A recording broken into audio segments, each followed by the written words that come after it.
So, you know, it's just supply and demand. There's not a lot of spots.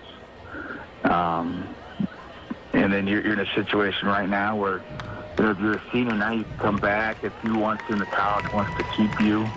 So they've got to work that out. That's why everything's just kind of in a holding pattern recruiting-wise for every position in the 21 class, but especially at punters and kickers. So it's just been odd. But, you know, eventually all that's going to work itself out, and we're going to see some movement start there. So, you know, I'm hopeful for Magnus. I think he deserves it.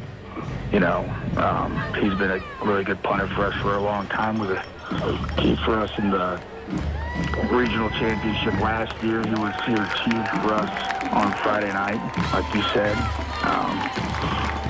You know, I think a lot of Magnus. Thanks so much. Nate Moore checking in, head football coach for the Massillon Tigers. This has been the Alt Care Stadium Show on 1480 WHBC Sports. Tonight's kickoff is coming up next. At Alt Care, we take your health care personally.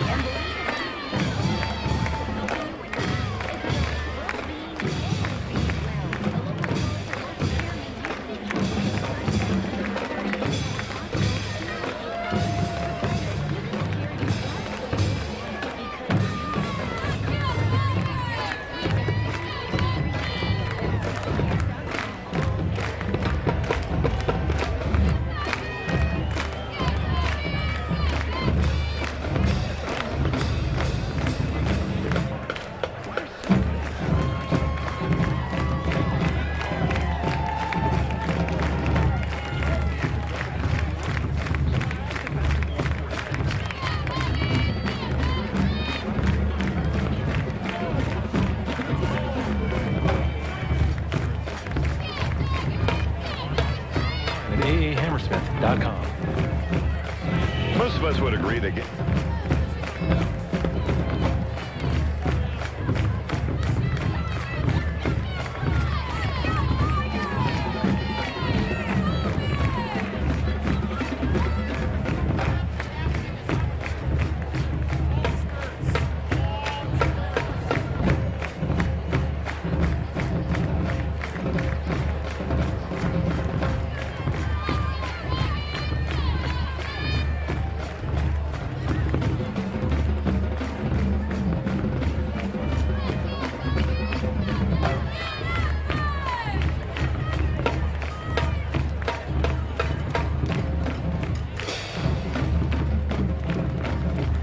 presenting the 2020 edition of the Massillon Tigers Swing Band.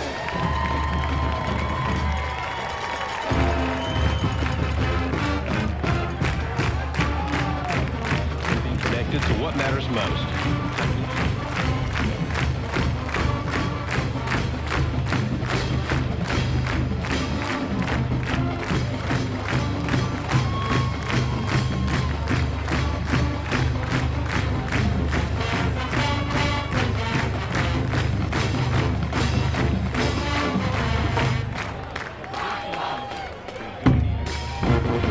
And now, welcoming the fans from Akron, Archbishop Hoban, with their old Massillon High favorite. Stand up and cheer.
cloudy with periods of rain, high 52.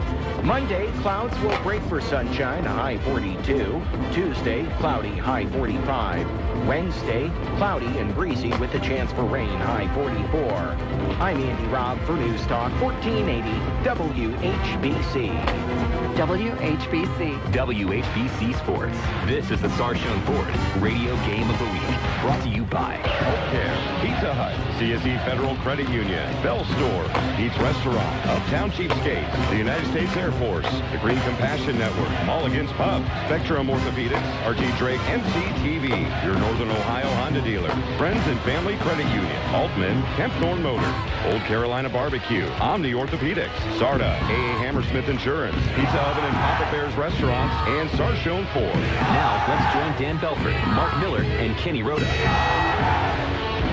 Well, we are live on the campus of not Columbus, but Washington High School, Paul Brown Tiger Stadium, as we bring to you tonight and proudly bring to you the Division II State High School Football Championship between the Massillon Tigers and the Akron Hoban Knights. Hi, everybody, along with the roadman Kenny Rhoda down on the sidelines tonight. Our legendary statistician, Denny Kincaid, you know him and love it, and my partner and analyst, Mark Miller. I'm Dan Belfort. So nice to have you along, and thank you for locking us in at 1480 WHBC, streaming live, WHBC.com, and we'll simulblast here across the room on the FM side of Mix 94.1 and Mix941.com. Well, in this COVID year where nothing's normal, 1 and 1 equals 3. This is the trilogy. You want to call it the rubber match, you can call it that if you want, but the last two have been a split. Tonight, the Tigers have a chance to win a state championship on their home field. Would you expect anything different in 2020? How about that? Let's flip it over to Mark Miller here. We'll look at the MCTV keys to the game. MCTV, they go the extra smile. Well, we know Massillon's defense has been great all year. Hoban statistically even better right now. 6.2 points a game, 5 shutouts this season, 3 in the playoffs. They have 9 seniors, so they're a veteran crew. So offensively, Massillon has to be very efficient. They have to take advantage of opportunities. Opportunities, I mean, when there's a penalty, they got to get a first down because of it. When they get an open receiver, they got to hit them. When they get a makeable third down, they've got to convert it and keep the sticks moving. They get good field position, they got to at least get a field goal out of the thing. They've got to be very efficient, not leave any points on the field. Defensively, again, Hoban very good. 7.8 yards a rush, 17.6 yards a reception. They get yardage in big chunks, and so the defense for Massillon has to make the Hoban offense earn it. No big plays. Make them grind it out. Make them convert third downs to keep the sticks moving. Make them make fourth downs every now and then. They have to win first down. Put them in long yardage situations. That lends itself to mistakes, lends itself to turnovers, and that's what Massillon. The MCTV keys to the game. MCTV, they go the extra smile. Looking at the numbers that Denny compiles for us every week, I look at the schedule. You look at their opponents. Throw out the week 1 loss to Lakewood St. Edwards. You go down Massillon's schedule, you go down Hoban's schedule. They have had 2 opponents each that have come within 14 points of them in any game. That speaks volumes to what these teams bring to the field tonight. Well, you know, there's similarities all up and down the stat sheet. Offensively, man, they rush for about the same amount of yards. They pass for about the same amount. They score about the same number of touchdowns. Defensively, they're both great against the rush. You know, they make teams, really work hard to score. And the kickers, again, we talked about it last week down when they played LaSalle. There are 2 really good kickers. They could decide this game tonight, the kickers. Last year's game and the Massillon win over Hoban, and it was Magnus Haynes with a couple of punts that flipped the game and kept Hoban in long-distance situations after drive the field and never gave themselves full opportunity. See, that's the one thing I don't know is because it wasn't on the stat sheet. What is their punter rate? I don't know. We saw the kickoff guy, and all he did was kick field goals and kickoffs. I didn't see anybody really punt in pre-game, and so I doubt that he's as good as Magnus Haynes. That could be an advantage for the Tigers. You got it. Hoban Knights are out on the field. We have our roadman, Kenny Rhoda, on the sidelines. Kenny, has tossed it down to you. Some thoughts for you for pre-game before we get to kickoff. Yeah, I'm with Mark, on the special teams in the kicking game. Bauer and Magnus Haynes could be huge factors in what should be a close, exciting game. It's the trilogy. It's for the state championship, for bragging rights, and for all the marbles, and I can't wait to get it started and call it with you guys on 1480 WHBC and Mix 94.1. We appreciate it, Kenny. We'll be checking in with you all night. Quickly, Denny, before the Tigers come out, your thoughts coming into the game? Penalties. Both teams have to clean up penalties. I mean, Hoban had over 100 penalties in last week's ball. Oh, good. So they're going to have to shut that down. And if we go back to the LaSalle game, almost 60 of them. Stopping drives, allowing your opponent to stay in the game. Tigers down, one of the Tiger players carrying the American flag. And look around, and everything seems to be following protocol here, except these four guys down here with no mask on. I'm going to bust you later. Okay, in fact, if I didn't bust you right now, but a nice crowd on hand. Before the only downside of this, guys, if this is a normal year, we're looking probably 15,000, 16,000 people in this stadium tonight. In a hill full of tailgaters and everything else. But nonetheless, we're happy, we're privileged. I was telling Pam Cook on Canton Swan News this morning that we didn't know if we were going to get to the starting line this year, and here we are minutes away from getting to the finish line in a season we just had question marks all over. We have our teams on both sidelines. The Massillon Tigers swing band is ready to go. We invite you at home to please rise. Gentlemen, remove your hats and join us in the playing and the singing of our national anthem.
There's only 1,500 here. It sounds a lot more boisterous than what it is. And I just got a glare from Mr. Kincaid.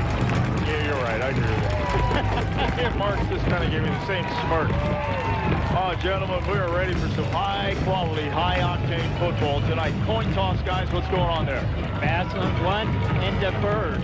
And they deferred. All right. So Hoban will go to offense first tonight. We'll get to those CSE Federal Credit Union starting lineups pretty soon. We'll pass along a little later this evening some information to you all also. Of course, during this COVID year, no awards banquet, which we have done forever at WHBC. We'll give you details, complete details on the voting and the choices in the virtual banquet that we'll be passing along to everybody this year on 1480 WHBC. Tigers, far side of the field. Final instructions from their coaches.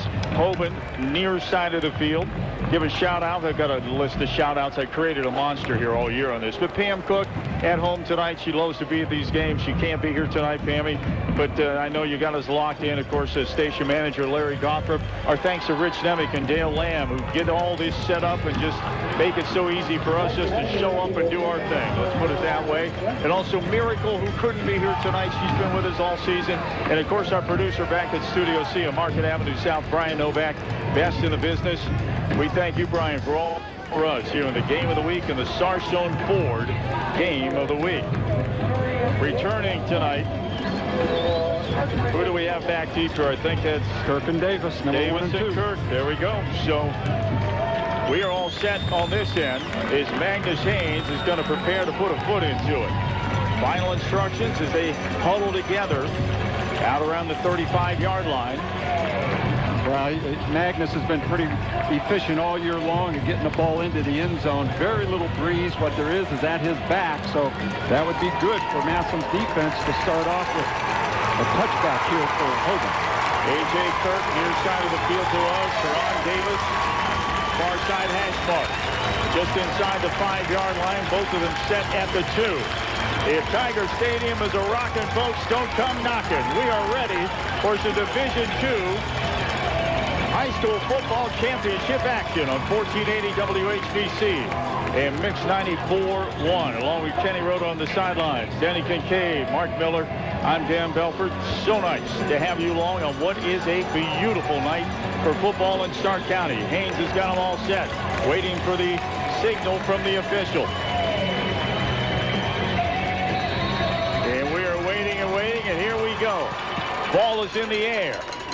Kirk is going to run under it at the 5, to the 10, 15, to the 20. Far side hash mark, tripped up there, head down, and stumbles across the 25 to the 28-yard line. We have a Massillon Tiger down at around the 36, but he's up and ready to go. Let's get those CSE Federal Credit Union starting lineup for the Hoban offense. Ham, your quarterback, 4-year starter for Akron-Hoban. Dawson at the running back. Also Carter Hill, Davis, and Fox, your wideouts, as well as Parnell. And the big boys up front, Pettit, Haynes, No, Holt, and Poseidon at 6'2" and 275. Here comes Hoban offense. Shane Ham in the pistol with Vic Dawson set directly behind him. One single out to the right. Tight singles. You might as well call them tight trips in tight. To the left with Davis, Fox, and Parnell. Ham, first snap, flag flies. Pounds out to the 30-31. Looks like the movement will be on Akron-Hoban. As just as Denny said, 100 yards and penalties last week. 1st and 10 now becomes 1st and 15. That was an excitement penalty. The guy in motion was there before the ball was snapped, and he decided to start going forward. That's illegal motion. Starting them off 1st and 15 now.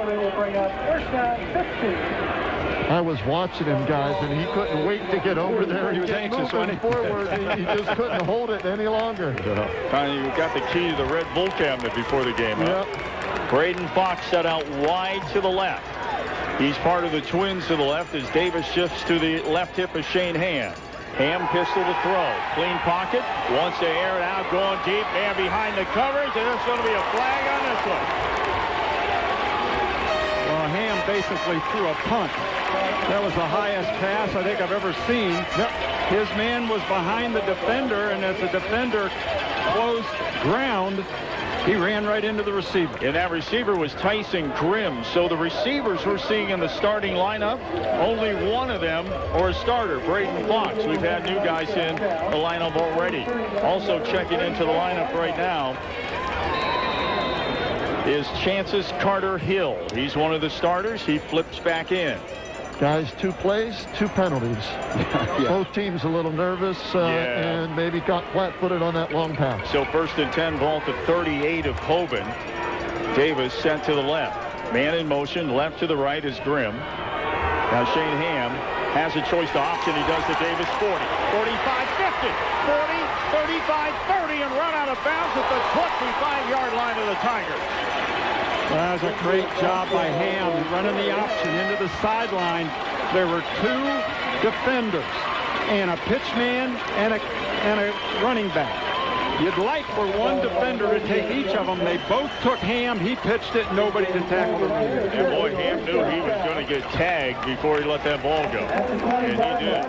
So 1st and 10 at the 25 of the Tigers. Ball rests right outside the Old Carolina Barbecue Company red zone. Out wide to the right is Carrion Davis. Braden Fox singles to the left. And this time, Ham under center. Davis, right side, little jump cut, head down to the 22-yard line. 2nd and 7 coming up for Akron-Hoban Knights. I wonder if we'll see a little bit more option out of Hoban, especially early in the game, because to defend the option, you have to work your assignments. You have to be disciplined. You cannot be overly anxious. And early in the game, everybody's overly anxious. Take advantage of that with the option. Sean Parnell, wide out, junior, 6'1", 185, checks into the lineup. Braden Fox again, singles to the left. Splits out to the right side in the twins. And Shane Ham again with Davis to the right, hip in the pistol. Snap to Ham. Hand off to Davis. Got the edge. 20. Cuts it back up and in and lunges down to the 15-yard line. Good piece of running there by Davis. Yeah, he seems to get all the yardage that's there. He's one of those really good ones. You know, we got a couple of them on both sides of the ball tonight. Third down, 1 yard to go for Hoban. Couple of shout-outs here tonight. How about this? Randy Wilhelm, Rich Long. They are longtime Tiger fans here. Thanks for locking us in tonight, guys. 1480 WHBC and Mix 94.1. And also April Lemon out in Navarre. Thank you for tuning us in on this D2 championship game on the one, the only, 1480 WHBC. 3rd and 1. Braden Fox wide right in the singles. Davis, nope, play action. Little mix up there. Ham's going to have to scramble by it for himself. And he'll be brought down maybe about a half-yard loss on the play on that 3rd and 1. Yeah, he missed the handoff. I don't know if he expected the running back to go the other way or what, but you could tell that right away it was a botched handoff. Smart, experienced player, though. He turned and ran where the play was blocked, right up the middle, because that's your chance to gain yardage. But he didn't get the first down. They're going to go for it here in 4th and 1. 4th and 1. Big play for Hoban. Bigger play for the Tiger defense. In the Old Carolina Barbecue Company red zone. Ball rests at the 16-yard line. Ham is under center. Davis about 5 yards deep. Hand off Davis left side. Big hole to the edge to the 10. Inside the 5 to the 4-yard line. Had a chance to tackle him right at the line of scrimmage, but he broke that tackle, and then he had some yardage to run. So a 1st and goal for the Hoban Knights. Very efficient drive that started out with a penalty, and they have regrouped since then. Had the penalty to get him a 1st down, and then the big gain on the option play. Actually going to move the ball back to the 5. Official says the knee spot's right there. Davis again, straight up the gut. Bounce cut. Inside, running hard. Tiger defense stands him up, but not until he gets to the 2-yard line. 2nd and goal.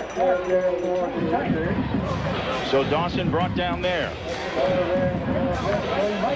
Well, again, this is a chance for Massillon to make them earn it. You know, just don't let them run it in there. Make them go to 3rd down. Make them make a 4th down decision whether you want to try for a touchdown or a field goal. The more plays you can make them run, they might get called for holding. They may botch another handoff. You never know. And again, they flip Braden Fox out to the right in single coverage. Martavian Johnson goes out there with him. Dawson, the lone setback. Quarterback sneak by Ham in the end zone. Touchdown Knights. Let's see if we got a signal here. Official says touchdown. Well, he just snuck it right in behind that center, and he went low, and that's why the officials had to wait. They had to see if he was actually laying across the goal line, because a mass of humanity you can't see in there. Once they got in there and uncovered it, he was. Touchdown. No doubt about it. Place kicker in Charlie Durkin. We've watched him in warm-ups. Boy, he boomed some, and then they were like, there was a lot of those going on, too. So well, he's a junior. He's a good kicker, good stats. He nailed that one. Yeah, he did. Kick is up, kick is good. 7-0 Hoban back after this timeout. As hard as this.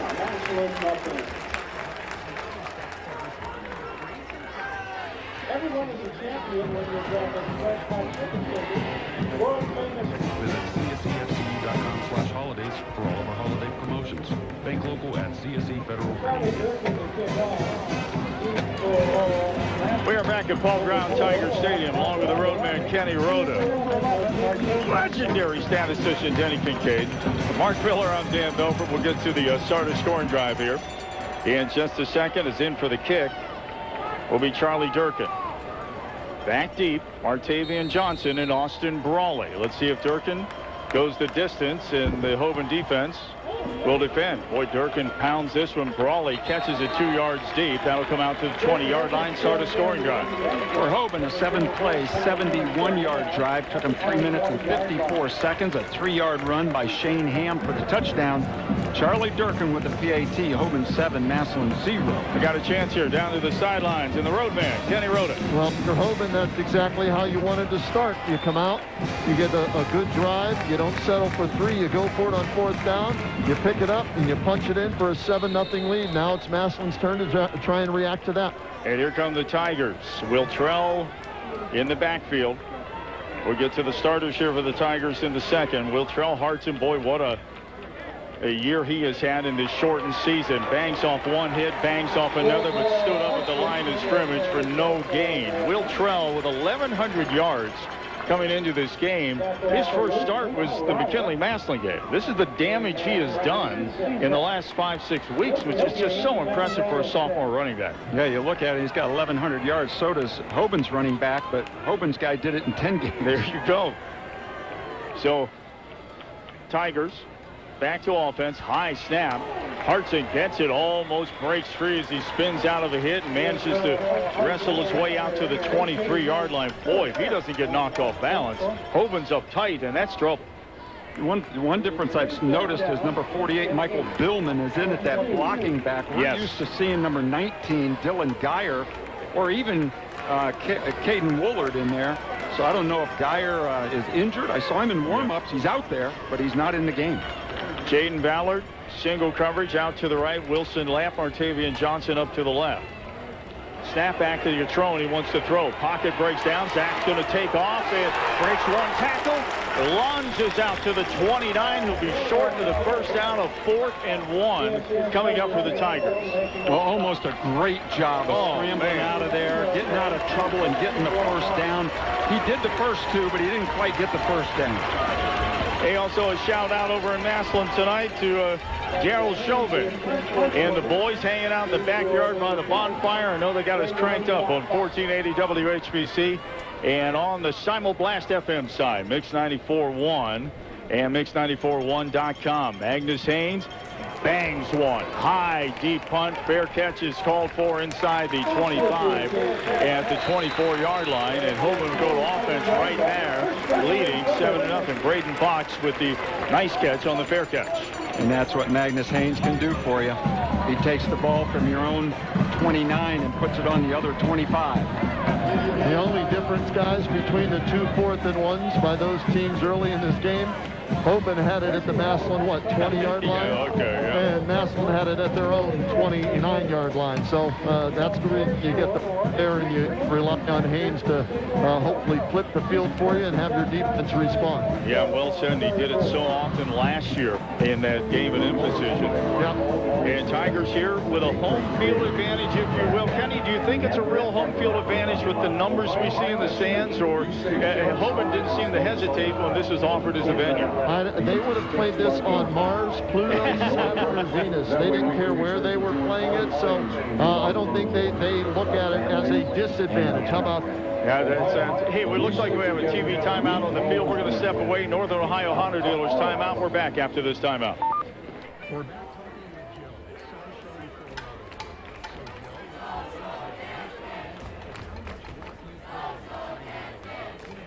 As a reminder, fans, please remain in your seats with no more than 4 people grouped together and wearing masks. Please continue with social distancing of 6 feet. Season is on the way with Pizza Hut. Hut, hut.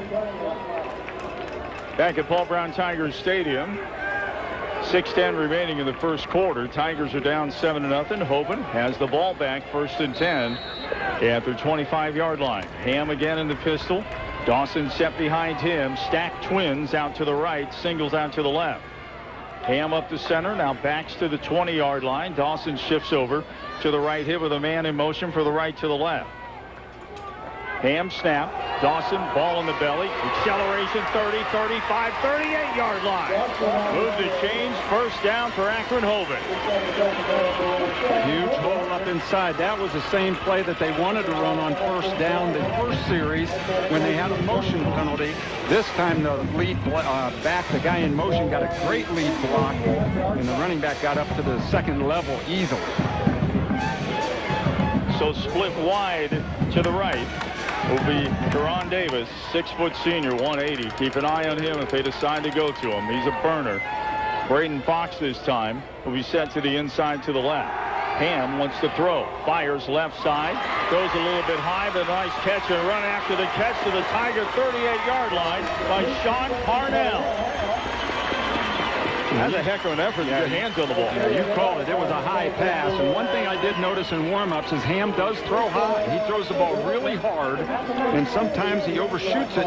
But, boy, that kid climbed a ladder and caught it in his hands. Nice catch. Man, back in the lineup is Chance Carter Hill.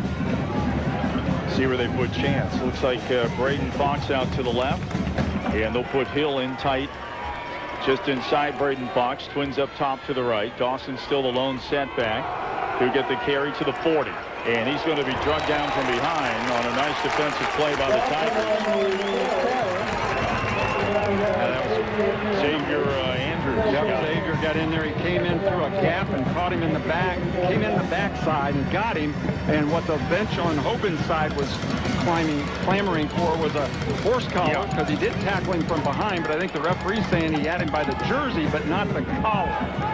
It's only if you grab him by the collar up around the helmet. And Catrones was close, too, when he ran on that third down play, too, guys. So both times the officials not throwing the flag. First time we've seen trips out to the right tonight for Hoban. Empty backfield as Shane Ham will go back in the gun. Man in motion. Was going to be a little inside jet, but a flag and a whistle. Delay a game, Hoban? Yeah, it's going to be on Hoban because they blew it dead before the snap, or at the snap, actually. They're going to say they got the timeout here, guys, before the play clock hits 0. There we go. Northern Ohio Honda Dealers timeout. We're back right after this timeout. Pro, the best in the business down on the sideline. Legendary statistician Denny Kincaid, Mark Miller, my partner and color analyst. I'm Dan Belford. Thank you for being with us on this D2 championship night in Tigertown. Someone said if the Tigers win, do you think the 10 o'clock curfew will stay in effect? Not a chance. We doing it over there? It's in effect. It won't be obeyed. Wait, you got to wonder, yeah. Anyway, here we go. Hoban back to offense. 4:18 to go in the first. We're up 7-0. 1st and 10 at 41 of the Tigers. Here's the jet from the left to the right, and another flag on the field. It's on Hoban. They move. Yep. Goodness gracious. This time on the jet was Karan Davis, who was sent to the hash marks, inside the hash marks to the left side. False start this time. Still back-to-back penalties. Yeah, this one on the pulling guard. He was trying to get a little head start, and you know, those big guys, they need to get going. You know, they get on them if they don't get out in front of that play, and so he just jumped the count a little bit. Well, you're showing a lot of love for the big guys there. That's why I'm still walking. It's my big guy. Well said. Now hand to throw. Going to fire out to the flat. Got a man who came out on the wheel. Nice catch and run inside the 40 to the 35-yard line. Sterling with the catch. Yeah, boy, he has that Martavian Johnson look when he gets in the flat. Quick feet and burst of speed. Man, that was a really nice second and long call. You're not trying to get all of it. You're just trying to make it a makeable third down. So they got it down to 3rd and 6 now. Massillon needs a tackle for a loss here, force a punt. Or you know what else they're thinking, Mark? They're thinking we'll get 2 downs to get 6 yards now because of where the ball's at, too. That's why they need a tackle for a loss. I think they gain anything, they go for it on 4th. Don't you agree? Absolutely. Now, Sperling stays in the backfield. They flare it to him again on the swing pass to the left. He's at the 30, stood up there, but he's very close to the first down. Let's see where they mark this. Left foot, right foot. Whether they move the sticks, the official says first down, Hoban. Kenny, I think Massillon's defensive coordinator was thinking like you and I. That's why they blitzed the house. Now, the problem with that is if you don't get home, you've got some open people or one-on-ones at least out there. They had an open guy in the flat. Ham, 4-year starter. That's a tough guy to blitz, man. It is. In Sperling, they did wheel route right, wheel route left. Same results. Good chunks of yardage to get the first. Now back in the lineup is the starting back, Vic Dawson. He gets the handoff. 30. Head down inside the 25. Ball is out. And boy, Johnny on the spot there was Braden Fox. If he's not in the area, there's Tigers all over that loose ball. Yeah, they forced the fumble from Dawson, but, you know, Massillon guys were diving at it, but first guy on it was Fox, as you mentioned. Great recovery. So a 1st and 10 is now a 2nd and 2. Is checking out the lineup. That appears to be Sean Parnell came to the sideline. They're going to toss out to, no, Parnell stays in the game. They took Dawson out. Took Dawson out is what they did. Sperling back in. Shane Ham, pistol. Whistle again. And the Hoban coach out on the field pointing to the play clock that did not move. Well, I think they're giving a timeout to Hoban. Okay, Hoban timeout on the field. And someone else below is yelling about the play clock. So, timeout is on the field. Greater Northern Ohio Honda Dealers timeout. We're back after this timeout. Hi, I'm Archbishop. Whatever the sport, wherever it's played, there's one thing the student athletes, coaches, and fans can all share: sportsmanship. The Ohio High School Athletic Association's Respect the Game campaign reminds us that school sports are about so much more than wins and losses. On behalf of the OHSAA, let's all... Care Center. Altman healthcare providers treat minor injuries and illnesses such as flu and fever, sprains and strains, upper respiratory infections, and sore throat. Now is new. Open 9 a.m. to 6 p.m. Fast and convenient. The new Altman Now Urgent Care. Now is new. On a 2nd and 2, Sperling back in the lineup for Dawson gets the carry. He's going to be very close to the first down. This is probably 3rd and a foot. You're right, Dan. He is the water bug. Man, he gets in that hole quick. And he's just frightening if he hits space. Yeah, he really is. Not that Dawson is slow. Oh, no. But he's 225. And this guy, he lists at 174. He's probably 160. Split backfield, and Sperling stays in. He's about 7 yards deep. Ham under center. Sperling right side. Jump cut to the outside, to the 15, to the 14, to the 13. In the old Carolina Barbecue Company red zone, the sticks will move, and a 1st and 10 from the Tiger 13 for the Hoban Knights, banging on the door again. Yeah, Massillon just can't stop them right now. What are they going to do? They're going to try something different. We know that. Will they blitz more?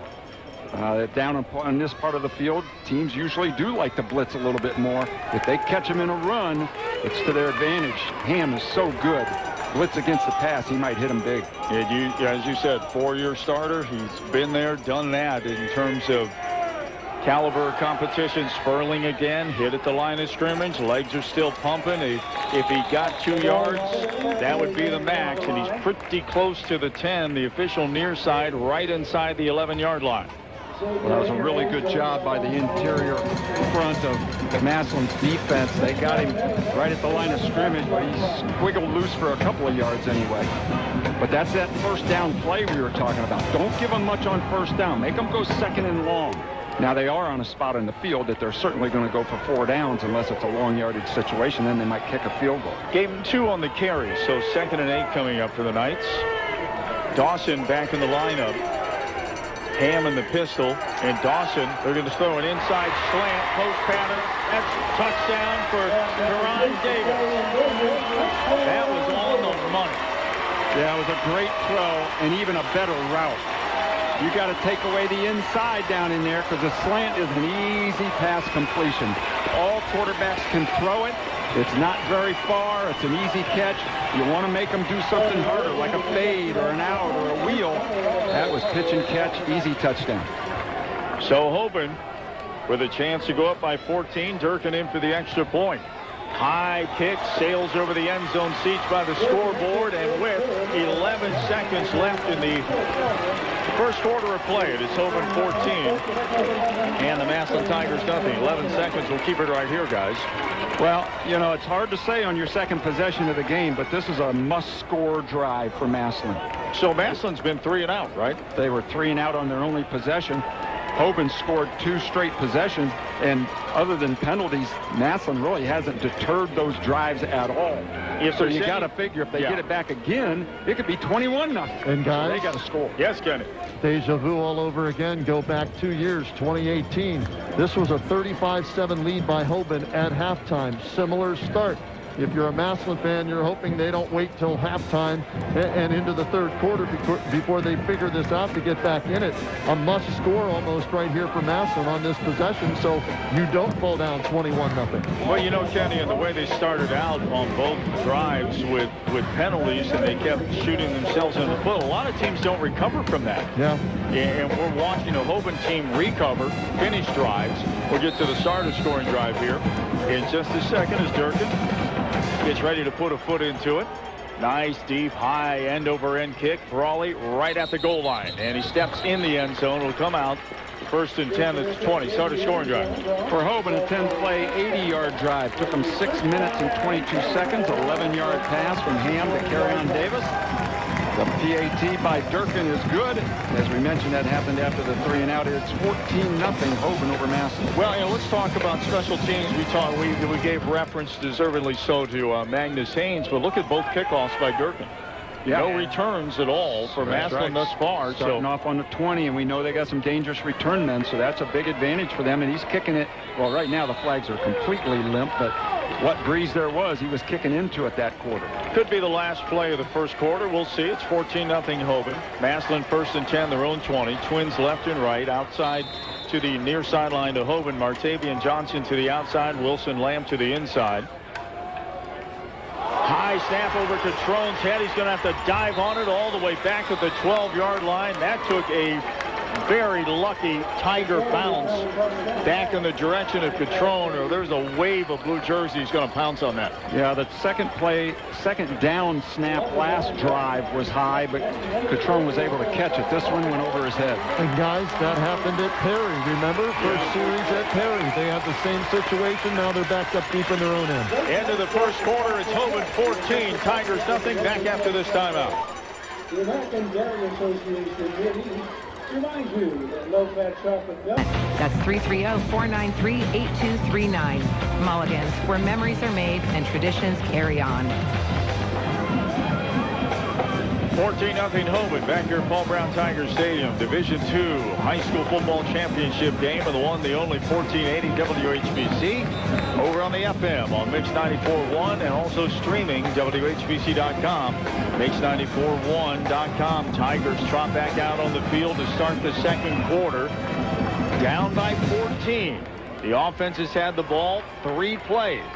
Now let's see if they can establish some sense of normalcy to them. We'll get to the stats here from the first quarter, brought to you by Omni Orthopedics, right after this first snap for the Tigers. Well, like Hoban did, they want to be able to get some of this. You don't have to get all 20 yards or 18 yards, whatever it is, in one play. Get it into a third down situation that you got to call, and you can make that first down. So now a second down in 13. That appears to be longer than that. Second down 17. I'm sorry. Ball on the 13. We're still in a TV timeout, I think. It just ended. Yeah, it just ended. So now Catrone waiting on the snap. Martavian flips in the backfield to get the handoff. Martavian Johnson's got some room. 20, 25, run out of bounds at the 30-yard line. Should be enough to move the chains. First down Tigers. And I'm not sure we've seen that this year. Usually when they give it to Martavian, it's on that motion with the jet. This time they brought him in motion, but set him into the backfield like a running back, and then handed it to him with the lead back, who was Hartson. And wow, what a big play. And Hartson, the lone back in the backfield this time. Tigers trips out to the right. Catrone steps away, looks to the sideline. Ballard's in the middle of the trips to the inside.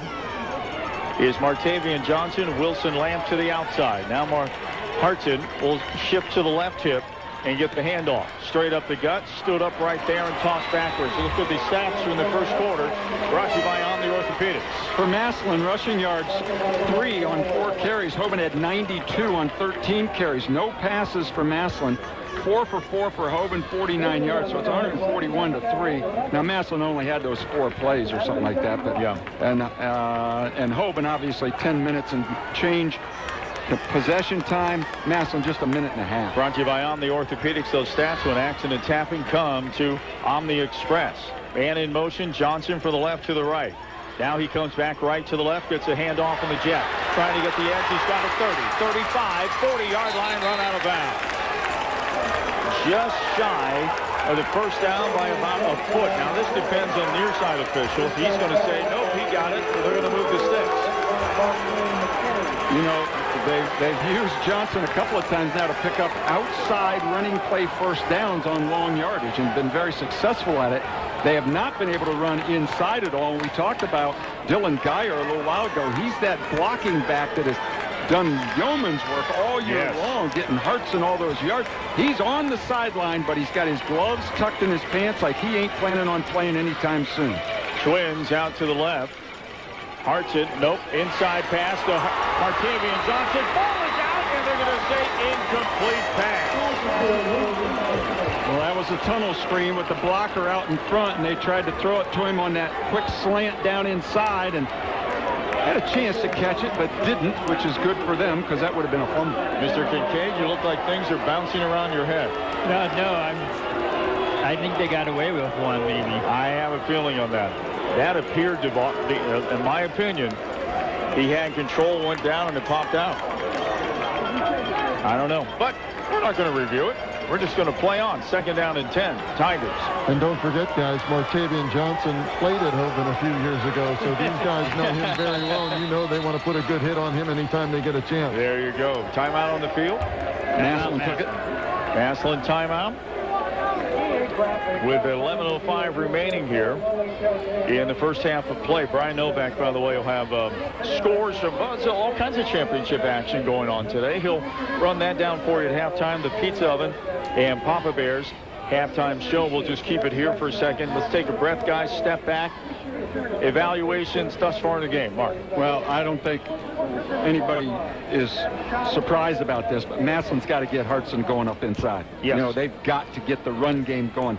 They're doing it with Mears, smoking Mears a little bit right now with some different looks, getting Martavian on the edge and getting some yardage, but they've got to get the run game going.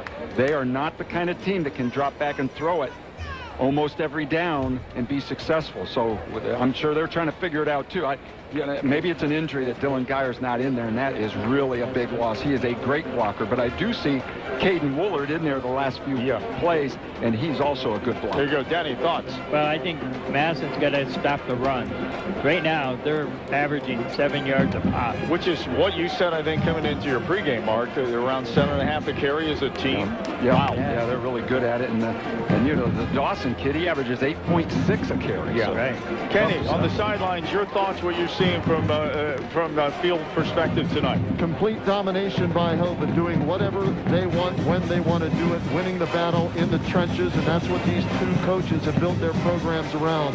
Whoever wins the line of scrimmage will win the game, and right now it's 14-0 Hoban. Still a long way to go. Must score drive here, field goal, or at least, I should say, touchdown, or at least a field goal for Massillon to get on the board here. Yeah, totally agree with that. A couple more shout-outs, guys. Frank Salona at home tonight listening to us, and appreciate all your help all season, Frank, on the stream gains and pinch hitting for Kenny. We needed you throughout the playoffs, buddy, and sit back and enjoy. I know you probably are having an adult libation at home right now and just enjoying the evening, all right? So glad you got us locked in, buddy. You know where to find us. How about that? Tigers now, 2nd and 10, ball at their own 43. I wonder when Massillon's going to take a shot deep. 2nd and 10, not a great opportunity, but they're going to.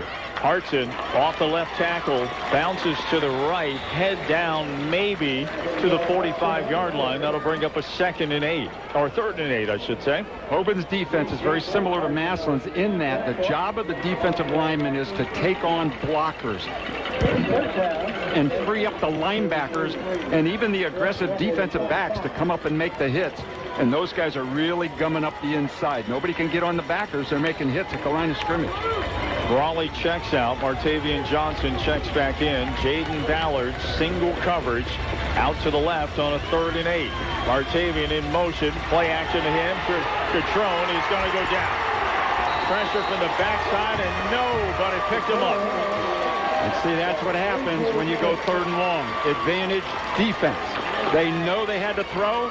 They brought blitzes off the corners and got a sack into the backfield. That's why it's so important to stay into 3rd and short, not 3rd and long. And that means you got to gain yards on 1st down. Hey, we'll say hi, JT. JT's at the studio with Brian Novak tonight. Thank you, brother. JT every afternoon on the Kenny and JT show on the one, the only, 1480 WHBC. Haynes with the punt. Rush coming. He avoids it. Low punt this time. He's going to hit about the 33 and roll sideways now to the 25 down to the 22-yard line. That's where Hoban goes to offense.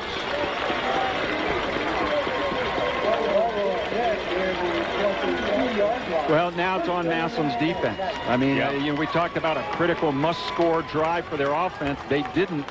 And so now the defense has to step up and get a stop, which they have not been able to do so far. But they've got to get one now. To go down by 3 scores in the first half, very, very tough.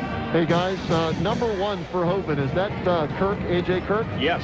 Well, that's Mike Doss's younger brother, and he was the guy that blitzed and got that sack on Catrone on that 3rd down play. He came in untouched as they ran a little stunt on the outside, and he gets the sack and forced the punt. Well, he came at a dead sprint. Yeah. Oh, man. I mean, he was flying in there. 6'1", 200 going to Michigan State. He can play, huh? Yeah. Dawson, lone setback again. Handoff inside. That might have been Sperling. Let's see. Yep, Sperling ran back. like it. Yeah. Yeah. As soon as I saw the quick feed, I said, oh, Dawson's out. Sperling back in. So a nice gain on first down, 2nd, and we'll call it 2nd and 4. I gave him 6 on first down. Ball out to about the 27 of Hoban. Tigers down 14-0 if you're just joining us. If you're just joining us, where the heck have you been? 9:16 to go. I thought it was a 7 o'clock start. Yeah, there we go. And you thought we were in Columbus and you have plenty of time, right? So happy we're back in Stark County, though, bringing this to you tonight. Nice crowd on hand tonight for this D2 championship matchup. The trilogy, if you will, between Hoban and the Tigers. Shane Ham kind of slaps the ball a couple of times. He calls another flag on the Hoban Knights. I bet Tim Terrell's just about ready to fight through his goodness. I mean, he's got such a good program. They are so well coached and so disciplined, and yet they just keep jumping off sides on offense. I am interested to see where they are so far, Danny. You said 100 yards last week in penalties? Yes. Well, lucky for them, these are only 5 at a pop. So. Right. But it puts them in 2nd and long. Well, you get 20 of them. That adds up, doesn't it? That's right. My goodness. Sperling stays into the right hip of Ham. Play action to him. Shane wants to throw. Crossing that. 35 to the 30. 25 to the 24-yard line. And caught down there on a big and let's see if the Tigers can go. Well, they tried to run a quick slant. Skinny post, if you will. He threw behind the guy making the cut. Drawley was there trailing the receiver. Nice interception. And I really like what Mike Miller did. He was getting ready to throw a block to try to get Drawley further down the sideline. Realized it might be a block in the back. He stopped, put his arms up in the air, and didn't touch anybody. No penalties, great field position.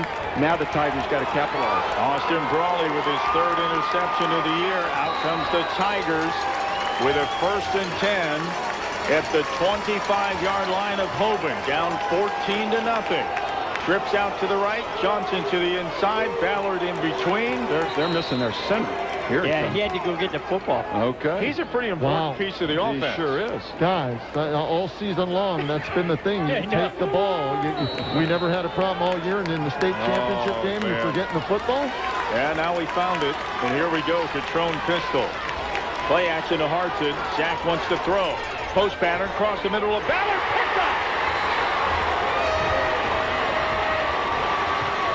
Oh, my goodness. Hey, guys, I read Catrone's eyes. He was locked in on one guy and one guy only, and that was Ballard. I'm right behind the goalpost. I'm watching that one, filming that one, and I watched him drop back, and I saw his eyes. I knew it was coming over the middle to Ballard, so the cornerbacks knew it as well. Yeah, those 2 defensive backs standing right by Ballard was reading what you were reading, Kenny. Yep. Yeah, I think Ballard tried to undercut the defensive backs to try to catch it before it could get to him, and Catrone just underthrew it so much that the defender had the best position. Well, it's a saying, the good Lord giveth, and then Carrion Davis taketh away for the Hoban Knights. That was the shot that I thought Massillon was going to take. They tried it down deep middle and turned it over. Ham under center this time. Here's the Dawson's back in the backfield. He gets it handoff left side, bounces edge out to the 15 to the 16-yard line. Boy, he runs with speed and power. Mark, I thought they would go like they did at Perry. Remember when they threw the 50-50 alley-oop ball to the sideline where only their guy could get it? Yes. You know, going over the middle, ball can be tipped. safety can come up, so that's a questionable throw there. I would go Ballard or Wilson Lamp to the outside on that play from first down. Yeah, with that height, you'd think they'd have an advantage. I know some of these Hoban DBs that got decent size, but not like those two.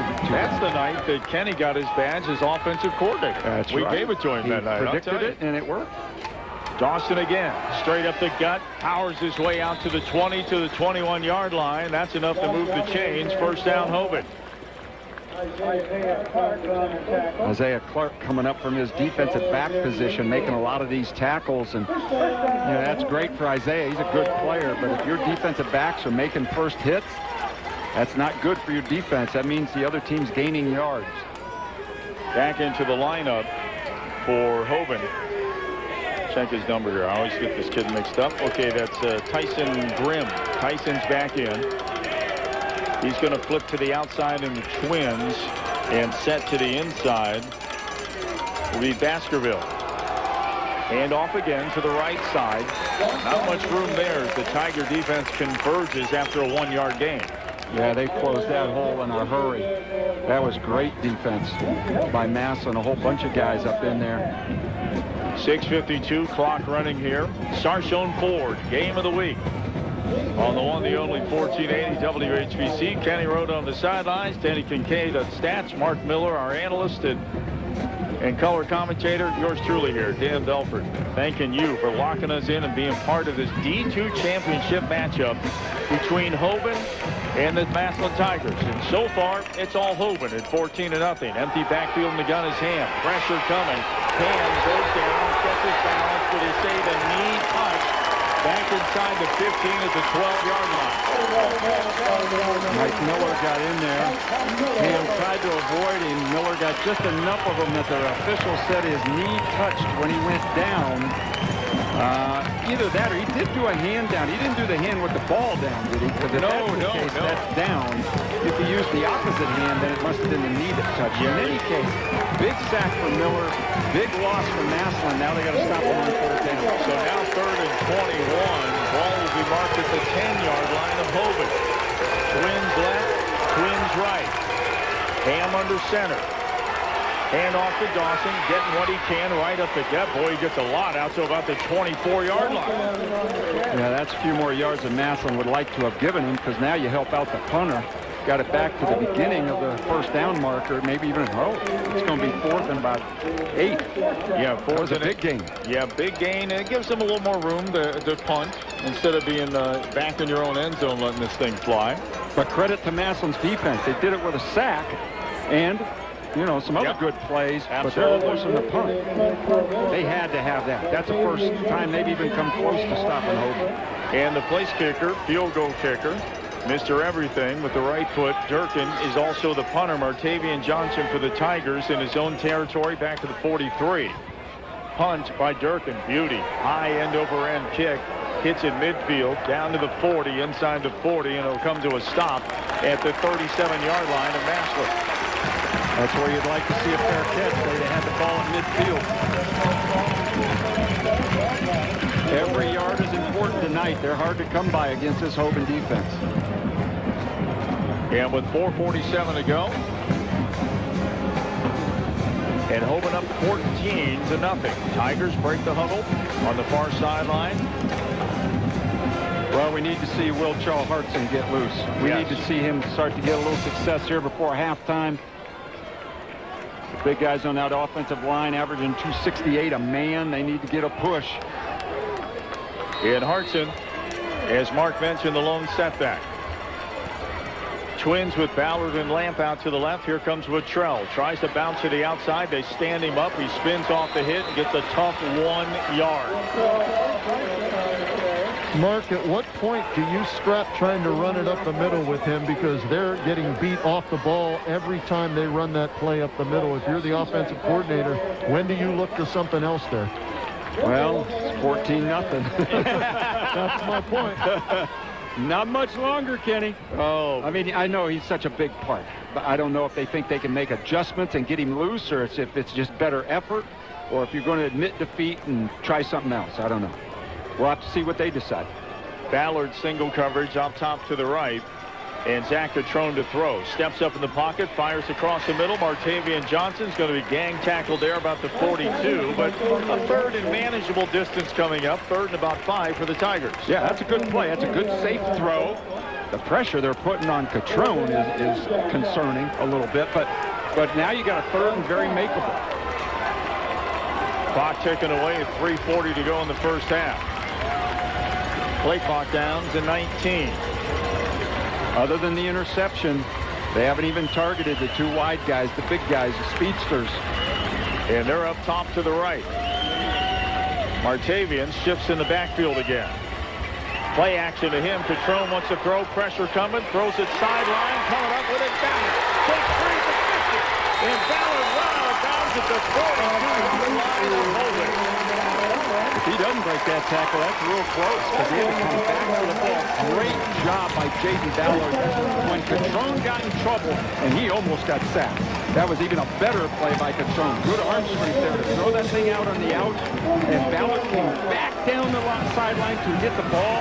That is a huge play on the part of Catrone and Ballard.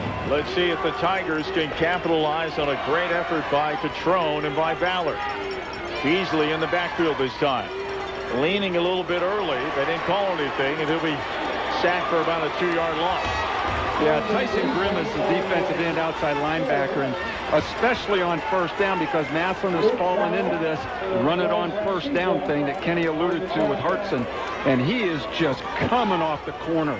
If they could run a bootleg or a rollout or something wide his way, he would be a non-factor. I'm hoping, guys, they're setting up a play-action home run ball off of that since they're doing it so much and getting nothing out of it. That's the only thing I can think of at this point as to why it's still happening. Well, that's a good point. Beasley checks out. Hartson is back in. Wilson Lampset to the inside and the Twins to the right. Ballard to the outside. And Catrone to throw. And a whistle. We have a timeout. Timeout, Massillon. We have a timeout. That's a Northern Ohio Honda Dealers timeout. We're back after this timeout.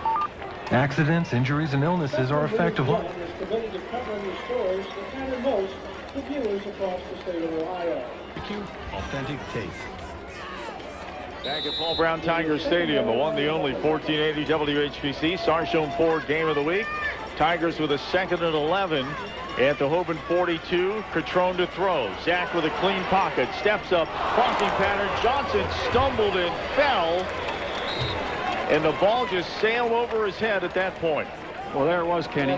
They faked it to Hartson and hit the deep end to Johnson, and he was open. Wide open. Little turf monster there. They caused him to lose his balance, or he had an excellent chance to snag that. So and then he's one-on-one with man defense. Yeah. He could have run right down that back sideline. If that's out in front of him, guys, yes. but not as low, because I think that's why he had to adjust to try and go down and get it. There's a chance he's still running on that play. So, you know, Catrone, we saw him a couple weeks ago, didn't miss a pass. Last week he struggled 4 of 12 to start the game before the long touchdown pass on a connection with Johnson. So far tonight, struggling to throw the football. And the pressure, as you mentioned, Mark, has been relentless all night by Hoban. So a penalty that I didn't even see a flag. No, I didn't either. It was right by the center. I didn't see it. What they called, Kenny, do you know? I do not know. So at first down Tigers, that moves the ball down to about the 27-yard line. Yeah, it had to be a 15-yard penalty. Did they hit Catrone late? Yeah, got to wonder. My eyes went with the ball. So 1st and 10 at the 27, 2:22 remaining in the first half, and the Tigers down. Here's Martavian on the jet. Martavian to the edge inside the 20 to the 19-yard line. Well, there's no secret why that outside play is working. Because Hoban is just jamming up the inside. I know that I figure they thought they had to stop Hartson too. And they are, but then you got to give something up. And they're giving up the outside to Johnson. JT just texted me, said it was roughing the passer on Catrone. All right, thanks, JT. Thank you, brother. 1:54, clock running. Tigers, 2nd and 4 at the 21. We'll call it the Old Carolina Barbecue Company red zone. Catrone in the pistol. Hartson sent to the left. Will trail with a handoff, and they stuff him at the line of scrimmage. That'll make it 3rd and 4 for the Tigers. Will Trell's got to be thinking, what the heck did I do wrong? Man, they are really on him. And they're still on third in a good situation, 3rd and 3 or 4, but wow, he hasn't had a crease. And the clock down to 1:20. Twins left. Martavian close to the Hoban sideline. Wilson Lamp to the inside, and Jaden Ballard single coverage up top near the Tiger sideline. Wittrell shifts from the right hip to the left. Catrone back in the pistol. Takes the snap to throw. Pressure coming again. Jack running for his life. Jack avoids pressure again. He's loose. 35, 30, 25, and goes down around the 23-yard line. Ball came out. A scramble for the ball. Well, I don't know if did the ball come out, or did they just go after the guy that absolutely drilled Zach Catrone?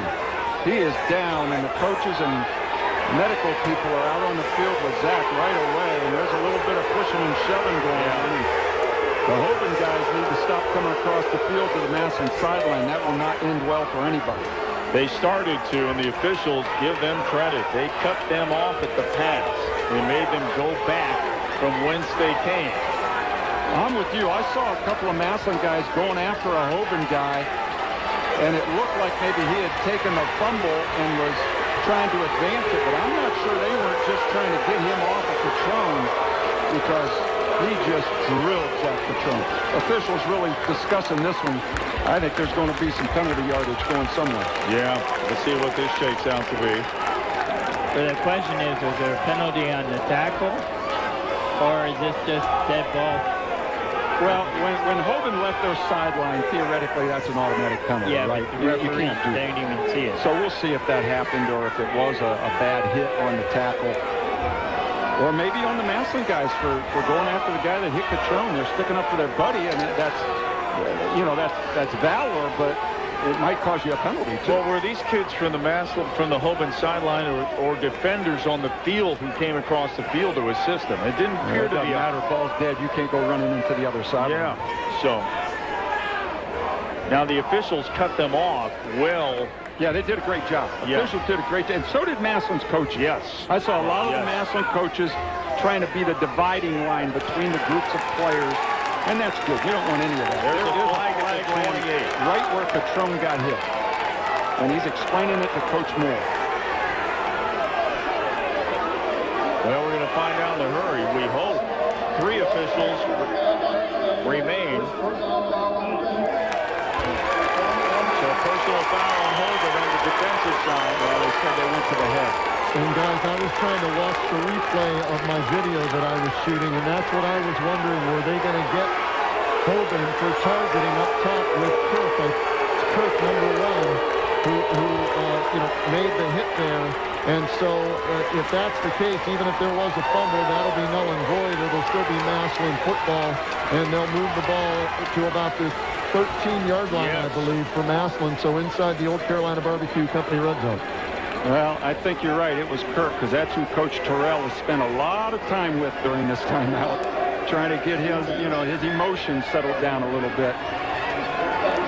Great player, but you want him to play within himself and not step out of that. Now, boy, penalties have been a big part of this drive, huh? Yeah, the whole game. I'm anxious to see at halftime what Denny comes up with, but boy, Massillon's been giving this thing on a silver platter. And the backup quarterback in now, too. 1st and 10 at the 13. That is Crable, I believe, the quarterback. And he played the one game when Catrone was hurt and did pretty well. He's a runner more than a thrower. Timeout on the field. They're going to chat this. I think Hoban is the one who called the timeout. We'll keep it right here with 42 seconds remaining. And guys, real quick, sorry to interrupt that, Dan, but that's fine. Because Hoban called the timeout, now Crable does not have to play this next play. If Catrone is okay, we hope he is. We don't know. He's coming off the sideline into the huddle. That's the case. He had to go out for at least one play, but since Hoban called their final timeout, he's allowed to come right back in now if he's okay to play, and we'll see if number 12 trots back out here. Yeah, that'll be interesting. That'd be a Rudy moment, wouldn't it? Hope he's okay. That's right. Yeah, kind of like that. Well, it was a great scramble by Zach. Oh, my God. He avoided so many rushers and changed direction on the field a couple of different times. He was not going to get the first down on the scramble, but it was going to be fourth and very makeable if they chose to go for it, but the penalty puts them way down inside the 15. Here come the Tigers, 42 seconds to go. Remaining in the first half, they're down 14-0. First and 10 at the Hoban 13. And Catrone is on the field. Yep, he's back out there. Hartson sent to the right hip. Zach waiting for the snap in the pistol. Wants to throw. Looks to the left. Looks to the end zone. Fade pattern. Wilson goes up. Did he get it, or was he out of bounds? The official says out of bounds. Well, there's the call that Kenny suggested a little while ago. Throw that 50-50 into the end zone and let Wilson Lamp go up for it. Yep. He had his hands on it. He may have even come down with it, but he was well out of bounds. Yeah, he was. Down to 37 seconds. Second and 10 at the 13. Well, they're all in Zach Bauer field goal range. Yeah. You know, so they can take their shots in the end zone here if they choose. And they've got timeouts. They can even throw short or go down the middle or even run it, although I wouldn't suggest that. That hasn't worked very well.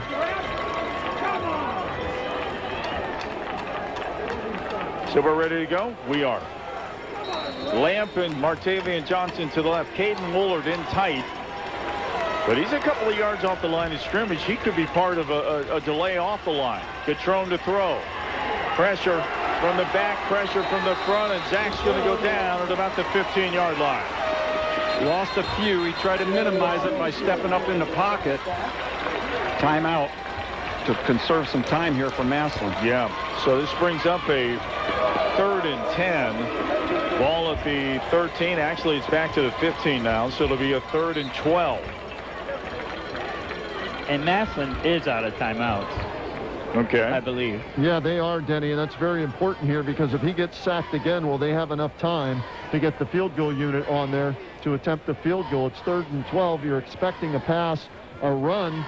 You don't have a timeout to stop it, right? So you're expecting a pass here. So he's got to remember that clock in his head, right, Mark? Get rid of the football if nobody's open to at least get the 3 points before halftime. That's right. It's either a shot in the end zone or a down and out, which should be wide open if you want a shorter field goal. Right. Points are so important.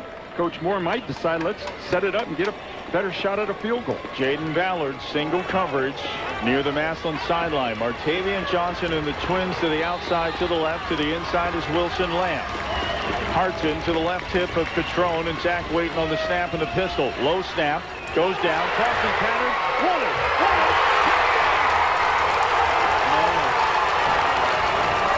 The official at the post is calling touchdown.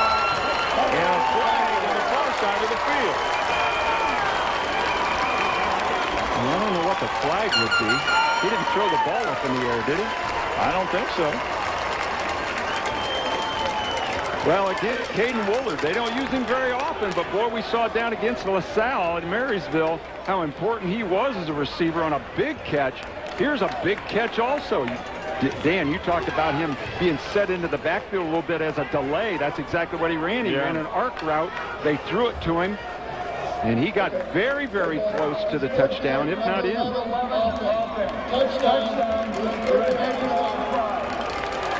All right, unsportsmanlike on Massillon. And they're going to back him up on the PAT. Yeah. This is going to be a real field goal PAT here. Yeah, Alex Bauer, who's perfect on the year on PATs. But as you mentioned, my goodness, this becomes ever about a 30-yard field goal. Well, that's interesting because I saw the same official Denny did, and he was spotting that ball on the 1, but they give him the touchdown, and now the PAT after the unsportsmanlike. I'll look at it on my replay machine at halftime, guys. They're spotting it at the 25. This will be a 35-yard point after touchdown with 21 seconds left on the clock. Here's the snap. Spot is good. Kick is up. It kicks a little low, and he's going to miss it. Wow. Could be a big point. Boy, it could. First miss all season on point after touchdown for Bauer. He was almost in midfield. Yeah. Well, think about... Boy, that's tough. That is.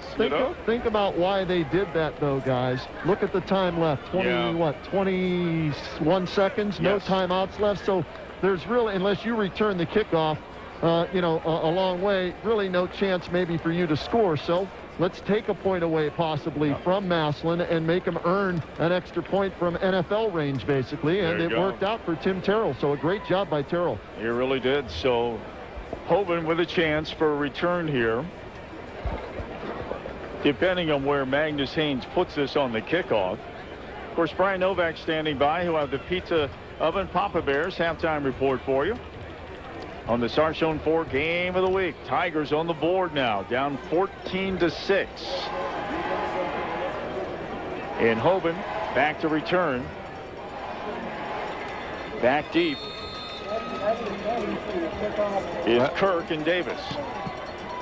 End over end kick. Kirk at the 1 to the 10.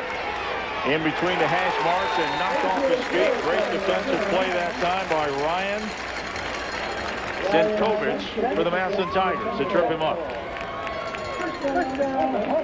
17 seconds remain here in the first half. Hoban, you would think, might just take a knee. And we have a starting scoring drive. How about that? Thanks for waving that in my face. 9 plays, 63 yards, 4 minutes and 26 seconds. Caden Woolard, a 15-yard pass reception from Zach Catrone. The PAT after the long penalty was no good. And so we got 14-6. And, that's an important point. We've all made that point already. Yeah. And it was due to lack of poise. I mean, you score a touchdown, you get a personal foul for celebrating or pointing in somebody's face, and so you're down 8 instead of 7. And there is the knee on the field to end the first half, with Hoban up by a score of 14-6. We mentioned Brian with halftime activities coming up. Of course, we'll have the stats in second half kickoff after Brian sends it back to us. But let's go around the horn here and give thoughts in the first half down to the sidelines. And Kenny Rhoda. Well, guys, a good answer by right before halftime there. It was a must. And so they'll come out and get the ball to start the set, only trailing by 1 score. So as much as Hoban dominated the first quarter, Massillon should be happy they're down 1 score going into the locker room. You got it. Thank you, Kenny. Denny Kincaid. Yeah, same thing. They get the ball to start the second half. It's very important that they try to get some on the board with that first drive. I think it's imperative. No doubt. Mark? I think a point of conversation with both coaches is going to be poise. We saw it right there at the end. This is competitive. There's a lot of, we won't call it hatred because they're high school kids, but there's a lot of dislike on these two sidelines for the other teams because their programs are so good. Which team cannot do what Massillon just did? Which team cannot make personal fouls, late hits like Hoban did? Gain their poise, win the second half, and get a state championship trophy. Sounds good. And all that being said, is Hoban at halftime by a score of 14-6. As I mentioned, we'll come back with stats from the first half. We'll have the second half kickoff. Of course, before all that, we have Brian Novak and the Pizza Oven Papa Bears halftime report. That's coming up after this timeout.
Tonight, the Tiger Swing Band is excited to once again bring the sounds of heavy metal to Paul Brown Tiger Stadium.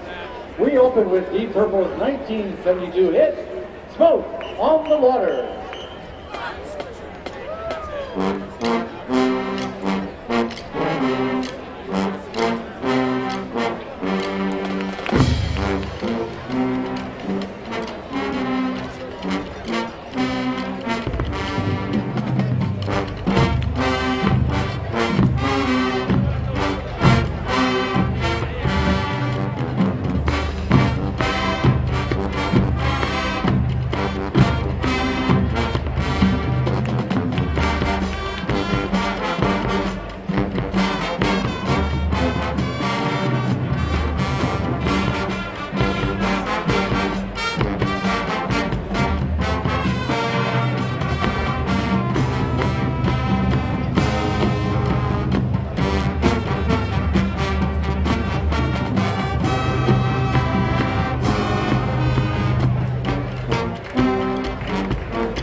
Exit light.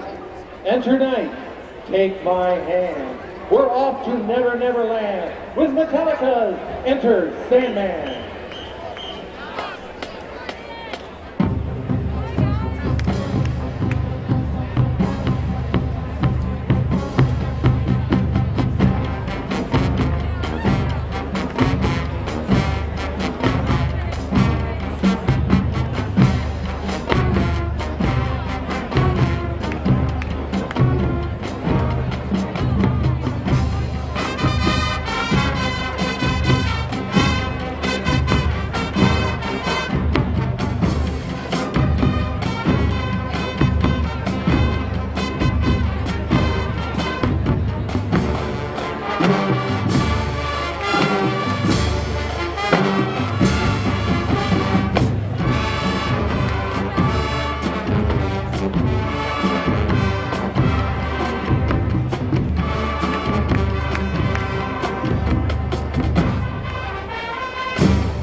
Close tonight's show with a familiar song in Tiger Stadium.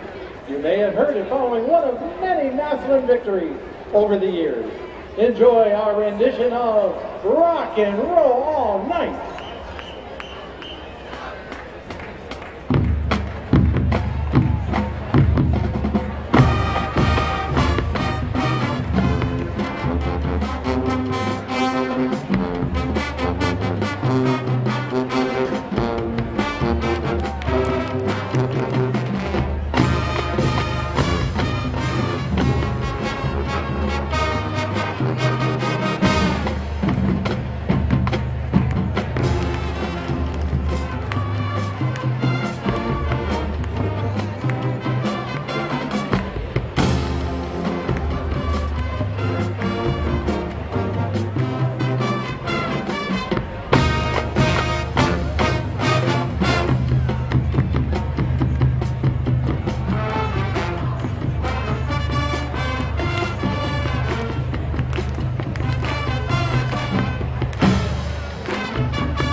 Ladies and gentlemen, the pride of Tigertown, the 2020 edition of the Massillon Tigers Swing Band.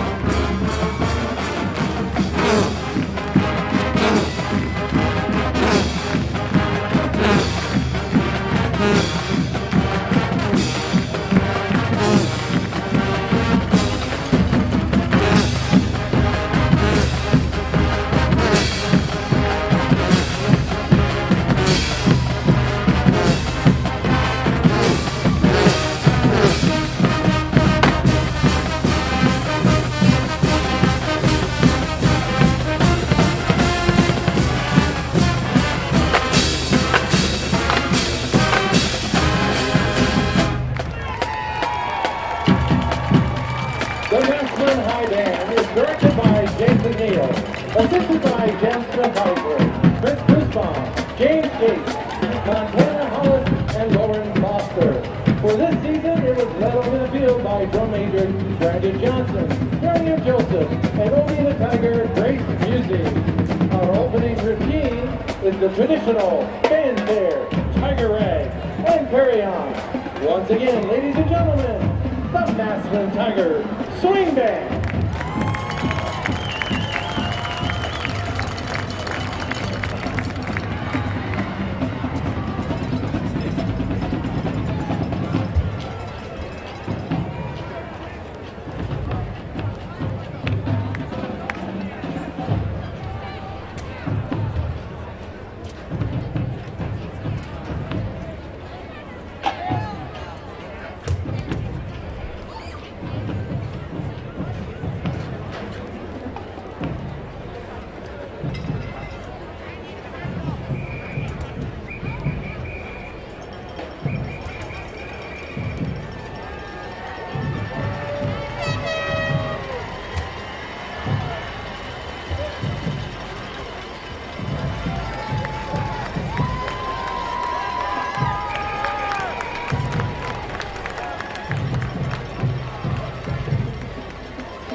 Thrown 3 of 7. He threw an interception, threw a touchdown. He's got 37 yards. Shane Ham from Hoban, 4 of 5.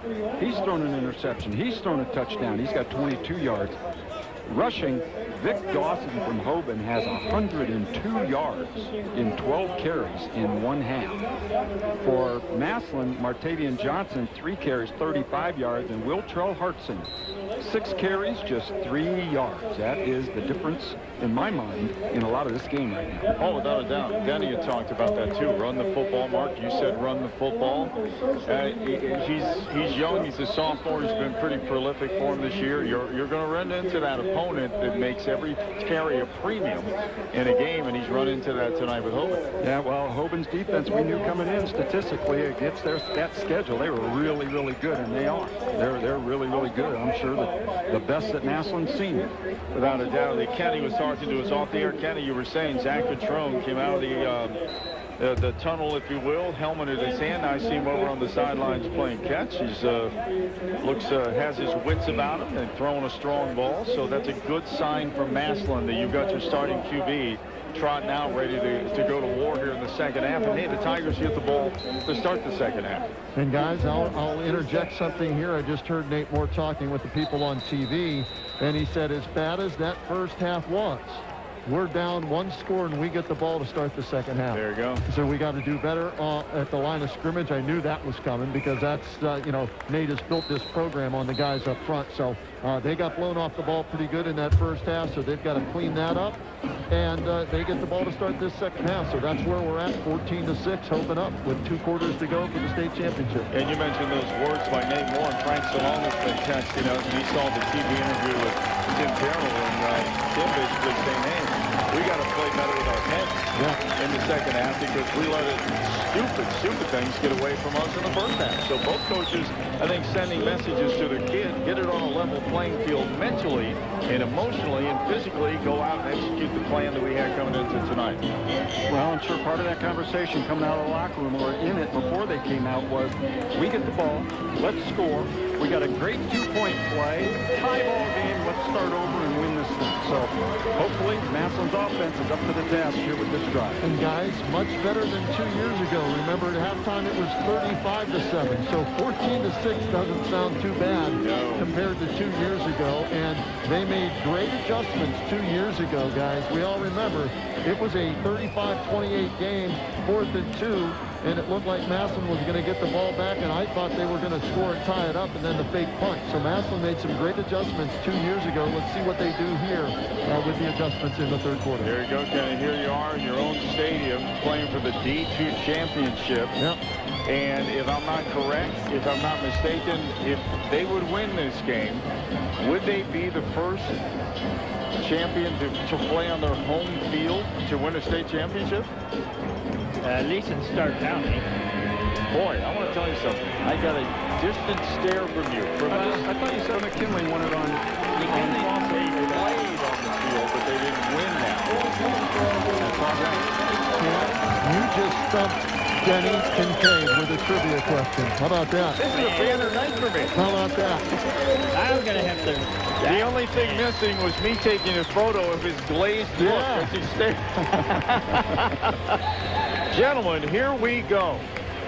Second half of football. The Tigers down 14-6. They'll receive the kickoff. And the Tigers on the return. Johnson to the 20, 25. Small hole that he squirts through. Out to the 29. The flag flies in from the back.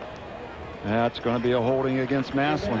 So what was a pretty decent return outside the 25 is going to put them back inside their 15. And that kickoff brought to you by Spectrum Orthopedics, Northeast Ohio's premier center for orthopedic care. So Tigers going to move backwards here. Take it from the 29. We'll set the sticks up at about the 11-yard line. It'll be 1st and down and 10 to go from there. Exactly what you didn't want, Mark, right? Yeah, that's not the way you want to start your drive back on your 11. It was a pretty decent return, but you know, anytime a flag goes on a return, isn't it always holding or blocking in the back? Here come the Tigers to go to offense to kick things off here. For the second half of play, down 14-6. Wiltrell Hartson in the backfield.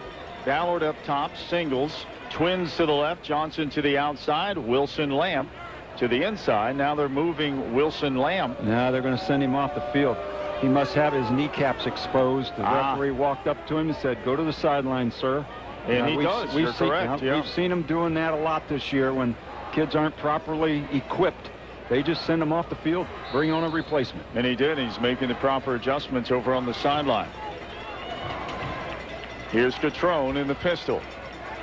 Hartson to the edge. He's got some room to the 10, to the 15, and run out of bounds at about the 22-yard line. Great pickup on first down. That'll make it a first down at the 22 for the Tigers.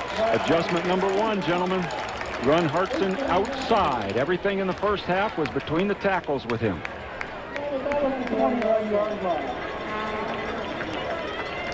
Wilson Lamp back on the field. There we go. Kneecaps no longer exposed. He's part of the Twins to the left. Hartson off the left side, head down, carries a man on his back across the 25, out to the 28-yard line. Maybe a little challenging the manhood of some of the big guys up front at halftime. What do you think? You think a little bit, Mark, huh? I think so. So Tigers looking at a 2nd and 3. Ball sits at their own 28-yard line. So an opening penalty on the kickoff, and now the Tigers finding a gear here on offense. Catrone to throw, ball on the turf. He manages to barely get on it before defenders from the left side were pouncing on it too. Well, Hoban was bringing folks. They're bringing them off the corners there in case they decided to keep trying that outside run game. They were going to be there, and when you drop the snap, they almost recovered it. Now you put yourself in 3rd and long. And here comes a 3rd down play. Martavian Johnson. Wilson Lamp to the left. Martavian will set to the outside, and Ballard again. Single coverage. Catrone looking his way. Winds up, throws, sideline, double coverage. Ballard goes up for it and almost got it. Wow. 2 guys down there covering him, but Catrone put it right in between them. I think that ball hit Jaden in the hands. Yeah. Offensive tackle down for Massillon, an injury on the field. 65 down right now, attending to him at about the 17-yard line, guys. We'll call that a Northern Ohio Honda Dealers timeout. We're back after this timeout. Hello.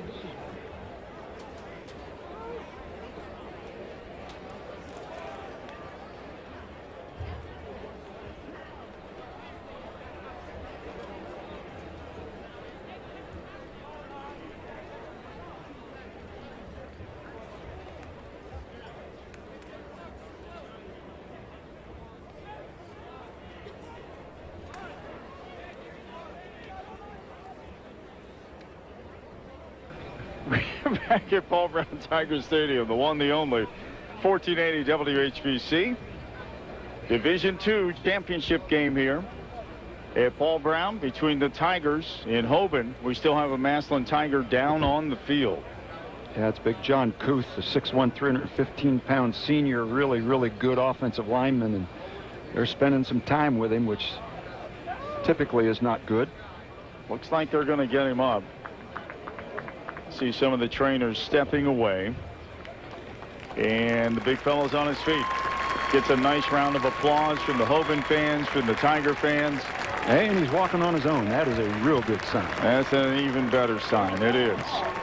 No limp or anything either, No. so it wasn't the knees. So that's, you always look for that with a lineman. Did he get caught up and rolled up on? You know what I mean? But nothing there, so I'll keep an eye on him on the sidelines. All right, thank you, Kenny. Kenny wrote it down on the sidelines. Of course, all his reports all evening long brought to you by Friends and Family Credit Union. It's time to bring a friend into the family. Magnus Haynes back to punt at his own 9-yard line. Play clock down to 18 seconds. Good snap. Punt on the way. It's a beauty. Fair catch is called. I believe that's Braden Fox, far side of the field. It is at the 32-yard line. That is where Hoban will go to offense. We've talked about it all year long, the importance of a fair catch. If Braden Fox doesn't catch that, that ball rolls down into the 15 or 10-yard line. As it is, Hoban's going to start off on their own 33. And so often this year we have seen kids who wave the hand and back away and let the ball hit and go. And we have seen, well, Danny and his stats, we have just seen balls roll for big punts the entire season. Well, we all know what kind of hands Braden Fox has. I watch him in warm-ups. He is warming up, catching it with one hand. You know, alternating hands. Great hands. Going to Rutgers as a receiver. Yeah. Hidden yardage, guys, that doesn't show up in the box scores but can help you win a game, especially if you do that 2 or 3 times a game. Yep. And that's 10, 15, and 20. That's, 10, 20, whatever, a lot of yards. That's a lot of yards. That's it. It's that COVID math going through Kenny's brain right now. It's just, we'll defer to the numbers guy over here. Well, last time we got a distant stare, so I'm not sure if we're going to flip it down there all too soon. Okay. Well, I was going to say, that was Haynes' 3rd punt in the game. Yeah. He's averaging 46 yards on a punt. Oh, goodness. Yeah, so, he's good. Man, he's good. I want him to walk on at Ohio State. Yeah, come on, OH. I know, seriously. Hey, how about the big one tomorrow? First place battle, Indiana and Ohio State. Really? That's the COVID year, right? Pandemic season. So, oh my gosh, 12 o'clock on WHBC, and then I've got the post-game show after the game on Facebook. So we'll have some fun talking Buckeyes tomorrow, but let's get back to the state championship. Absolutely. 1st and 10 for Hoban. 10:26 to go in the 3rd quarter. So on the Tigers' drive, the opening drive of the second half, they come up empty, have to punt. Hoban at their own 33 will go back to offense. Little TV timeout going on here right now with 10:26 to go. I got a question for you guys. Building off of Kenny's mention of the Ohio State game. Yeah. Why can't the high school kids play in Columbus, but the college kids can? Oh, don't get me started. Okay. All right, just don't go there.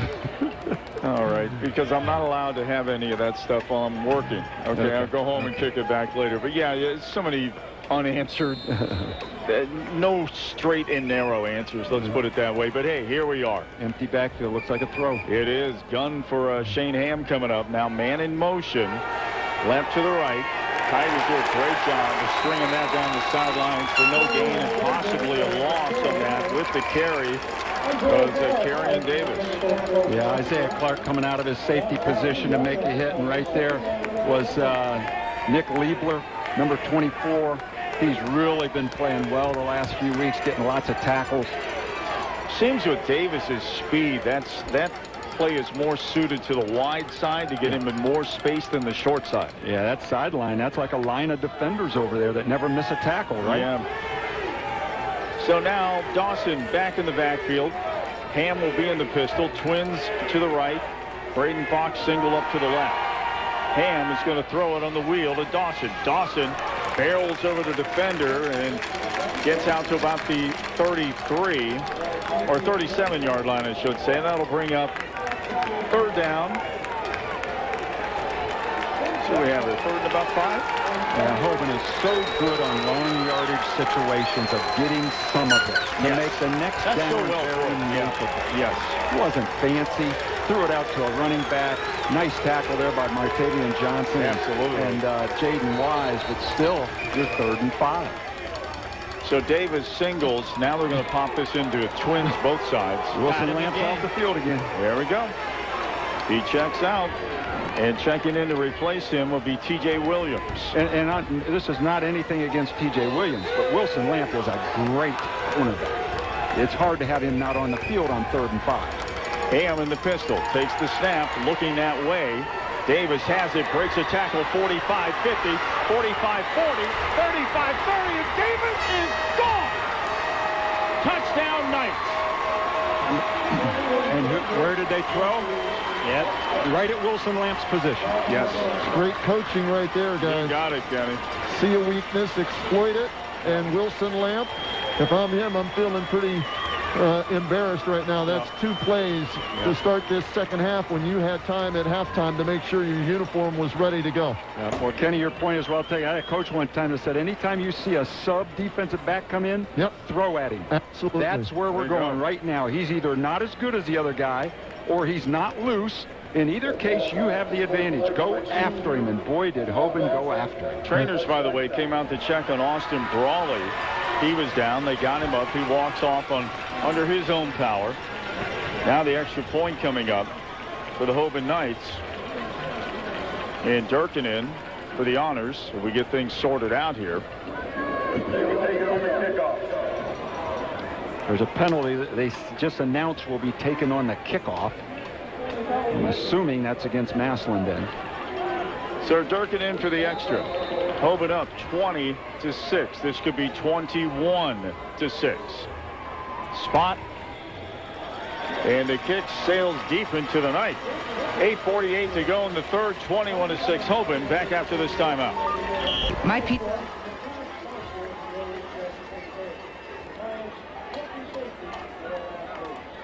Stadium, we have a chance here. Start a scoring drive. 3 plays, 67 yards, 1 minute 38 seconds. Hoban, Shane Lamb to Carrion Davis, a 62-yard pass. Durkin with the PAT. It's now 21-6, and I was wrong. That penalty was on Hoban, so they backed him up on the kickoff. It was a 15-yard penalty. It had to be dead ball, or else they'd have taken it and stopped the touchdown. Here's the kick by Durkin. Brawley has it at the 16. Brawley to the 30, 31, and thrown backwards. You have the chance here. Just so much going on in the last couple of minutes. Who's on the sidelines, and Kenny Rhoda. Yeah, guys, mental mistakes, right? I mean, either penalties or equipment issues, and that's twice in the third quarter, same player with an equipment issue.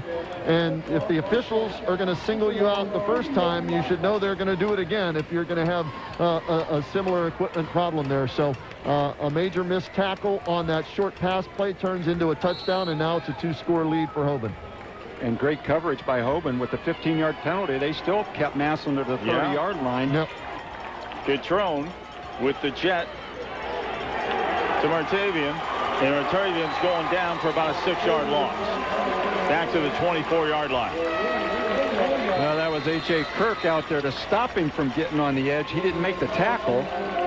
Martavian broke his tackle, but his teammates were there to get the tackle for loss. Another Tiger down out around the 33-yard line.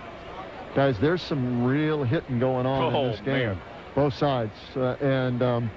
Hoban's bringing some real force with their hits, too, as we've seen a number of, Tiger players slow to get up on various occasions so far. I didn't notice, Kenny. Did Kuth come back into the ball game? I'm looking for him right now. He is the injured guy. He is the injured guy. Yeah, it's the second time he's gone down. Yeah. This time he stood up a little more gingerly when he got up this time. Oh, I meant to say also, Spectrum Orthopedics, that kickoff by Hoban. Win Northeast Ohio's premier center for orthopedic care. Thank you, Spectrum, for being with us all season long, as well as all of our amazing advertisers here in the Sarchone 4 game of the week.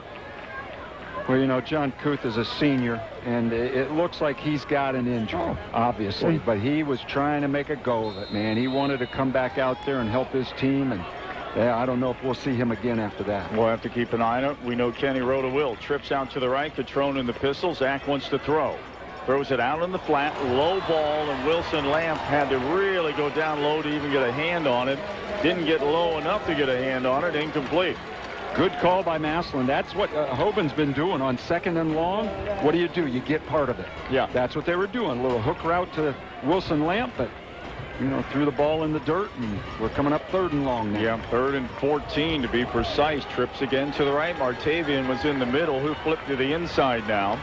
To the outside is Lamb. In the middle, Jaden Ballard. And Catrone looking that way. Catrone is going to air it out deep. Sideline, Ballard got it. 45, makes a man miss. 40 inside the 40 to the 37-yard line, and a flag flies. It could be a late hit out of bounds. Or a block in the back on Massillon. And again, a bad mistake. It wasn't needed. He was going out of bounds. And let's see, I hope I'm wrong on this one, but that's what I thought I saw, Mark. I think you're exactly right. I saw the same thing. Jaden was trying to get down the sideline, and the receiver from the inside of the field took the guy right out of bounds from behind. Boy, was Ballard open, huh? Almost wide open. Catrone put it on him, and Ballard had a chance to make some stuff happen. Got a few extra yards, but now the penalty is going to put him back behind midfield. Wow, you shoot yourself in the foot. Sometimes you shoot both feet. And the Tigers, with a beautiful play, are going to get backed up. So it's going to be 1st down. After the catch, the penalty occurred. So it'll be 1st down for the Tigers at their own 47-yard line. 8:05 to go in the 3rd. They're down 21-6. And that penalty was just extra hustle. Kid trying hard, trying to make a play. Johnson in the backfield this time. He'll get the handoff to the right side, trying to find the edge. Nowhere to go. Todd Pellier. Wow. Short side again, trying to get your fast guy and your guy with the quick feet in space, and they just took it down the line of scrimmage. They ran that in the 1st quarter down here, right on up to our sideline, and it worked. This time, nowhere to turn for number 11. 7:43, clock running, play clock down to 20 seconds. Tigers down 21-6. This Division II championship game at Paul Brown Tiger Stadium. Along with the roadman Kenny Rhoda, Danny Kincaid, and Mark Miller, I'm Dan Belford. Nice to have you along here on the one, the only 1480. Catrone, pressure coming. Zach is going to wind up throw over the middle. He had Johnson and sailed it over his head. Well, they had a chance to run for some of it. He wasn't going to get a 1st down, but he might have brought up 3rd and medium. Instead, he saw Johnson going against the grain, running across the field in the opposite direction. He did a good job of setting his feet and throwing it, but that is a hard throw, and he just overshot him. Again, that's another one. You put it on him and hit him in stride. He could take that one to the house. Yeah. 7:21, clock stops in the incompletion. But the worst part of that whole thing, I'm sorry, Dan. No, the worst part of that whole thing is now it's still 3rd and 14. Yeah, 3rd and 14. Hartson now, left side, shifts to the right hip. Catrone back in the pistol, 5 yards deep. Trips out to the left, and it looks like we could have a timeout. Timeout, Massillon. I believe so. Timeout on the field. Northern Ohio Honda Dealers. Timeout. We're back.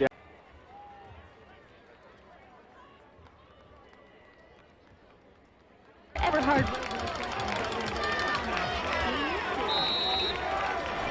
Welcome back. Division II State Championship. Paul Brown Tiger Stadium. Tigers down 21-6. 3rd and 14. Catrone. Pocket breaks down. Zach fires. Sideline. Boy, this is hanging a long time. Wilson Lamp is open, and he slipped trying to come back to the football. Well, the defender fell first. Wilson Lamp was the only guy down there. That was an easy one, but then he couldn't keep his feet and catch the ball. Man, we're on AstroTurf, guys. I don't know. Kenny, is the dew setting in or what? Guys, you would maybe say something if you were playing on a field you had never played on before, right? This is your home field. Yeah. There was a penalty on Massillon, and Hoban's going to decline it. Probably a hold, was it? Yeah, Kenny, even if he catches that, yeah, it wouldn't have mattered. Right. But he was wide open because the defender fell down. All he had to do was come back and catch the ball, and he slipped. Having a rough game tonight. Yep. So Magnus Haynes back to punt. Braden Fox, far side of the field, toward the Massillon sideline. I think that's 13. These uniforms are a little tough on the front to read. And Magnus gets one away. It bounces. Fox picks it up. 20 and 23-yard line. But again, if he lets that go, it's probably in the 15 to the 10-yard line. He didn't pick it up because he thought he could gain a lot of yards. He picked it up because he didn't want it to roll a lot of yards. That is a smart player, Braden. Well, and you've got a hands kid back there, and you're probably being coached that way. Do not let that ball roll behind you if you think you can at least get on it and stop it. You know, a lot of teams put that speedster, that guy that can make a home run back there to return punts. And I get that. That's exciting. But for the most part, you just need a guy that makes good decisions and catches the ball. Braden Fox can do both. I mean, he's very athletic and great hands. And a gutsy kid, too. He knew the team, you know. He knew he was going to get walloped. That's right. 1st and 10 for Hoban, back at their own 24. There's 7:04 remaining here in the 3rd. They're up 21-6. Dawson to the right side to hit him at the line of scrimmage, but good power as he gets that forward lean and gets about 2 or 3 yards out of nothing. What do you think Hoban has in mind? They come out with 2 tight ends, a triple I in the backfield, and hand it off. Deep ball. I thought you were going to go deep ball. No, I think right now they're just going to grind it out, man. Take time off the clock. Until you take it away. That's right. There you go. Now, they're not going to do it every play, so you see them run a couple of receivers out there, but I think they really do just want to control it now. You got the Kincaid head shake. Well, I was going to totally agree. Well, why not just keep running the ball? When you're running 7 yards at a pop. Yeah. Dawson this time, right hip to the left, and he gets it again. Big hole up the middle. Hit once, hit twice, runs through 1 tackle out to the 32.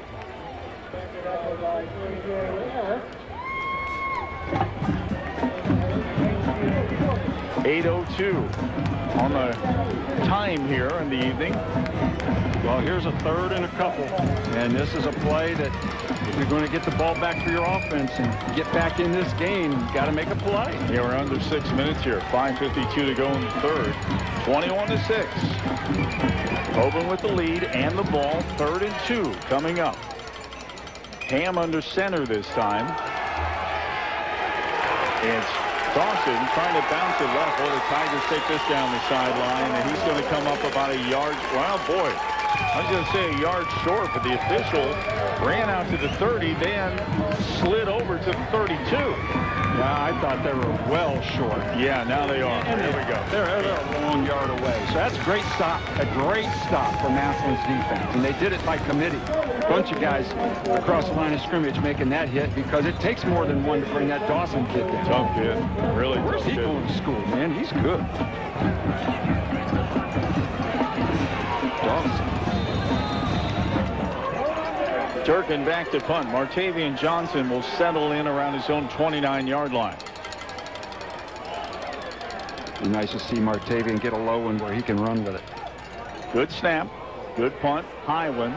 Artavian's going to back away. Hits at the 35 to the 30. Right by him at the 25. Inside the 20. All the way down to the 17-yard line. Wow. If Braden Fox were out there, they'd have the ball in the 30. They would. Now, he's got to catch that, guys. He's got to come up and make a catch. Even if you're taking a hit, you got to be willing to sacrifice, the hit for the 15-yard roll right there. Yes, it was a 15-yard roll. Wow. 5:02. And that seems to be the consistent thing we see, 15 to 20 yards in the roll with these kids as well as they punt now. Yeah. And on turf. And on turf. It's the turf roll. Yeah. All right, Massillon. Need to get a drive going. Fourth quarter's looming right ahead of us. It's just around the bend here. With 5:02 left in the third and down 21 to 6. Ballard single out to the right. Catrone in the pistol to Hartson. Boy, he's running hard across the 15 out to the 19-yard line, and that's a tough couple of yards. Yeah, his numbers aren't very good comparatively to what he has been putting up, and people are going to say, boy, what was wrong with him? Nothing's wrong with him. Oh, no. He is running hard. He's hitting a hole. There's just not much there. Wiltrell Hartson, mark it down. You're going to hear that name for a couple of years. Yeah, sophomore. Man. This time Wiltrell to the right hip. And they were going to flare this one out to the right side. A little inside cut. Martavian Johnson hit right away and brought down. Well, that's that play where you got two receivers. You want one of them to block and the other one to catch it and run. And they caught it. But there was no block and there was no run. That's A.J. Kirk on the tackle. He closes on the ball and on the tackle so quickly. And with a guy like Johnson, you can't let him get that first stutter step and get you off balance and find himself space. And he has been all over that tonight. Yeah, Kirk's pretty good, huh? Yeah, just not too bad. 6'1", 200. Pretty good heredity there. Yeah, good bloodlines. Yeah, I would think so. Hits like one of those bloodline guys, too, doesn't it? Yes, he does. Movement all over the place. Oh, geez. Massillon pointing at Hoban. Hoban pointing at Massillon. Well, the three receivers from Massillon took off and ran their route. Yeah, they were open. They were. And they're going to back up the Tigers. Another mental mistake. Yeah.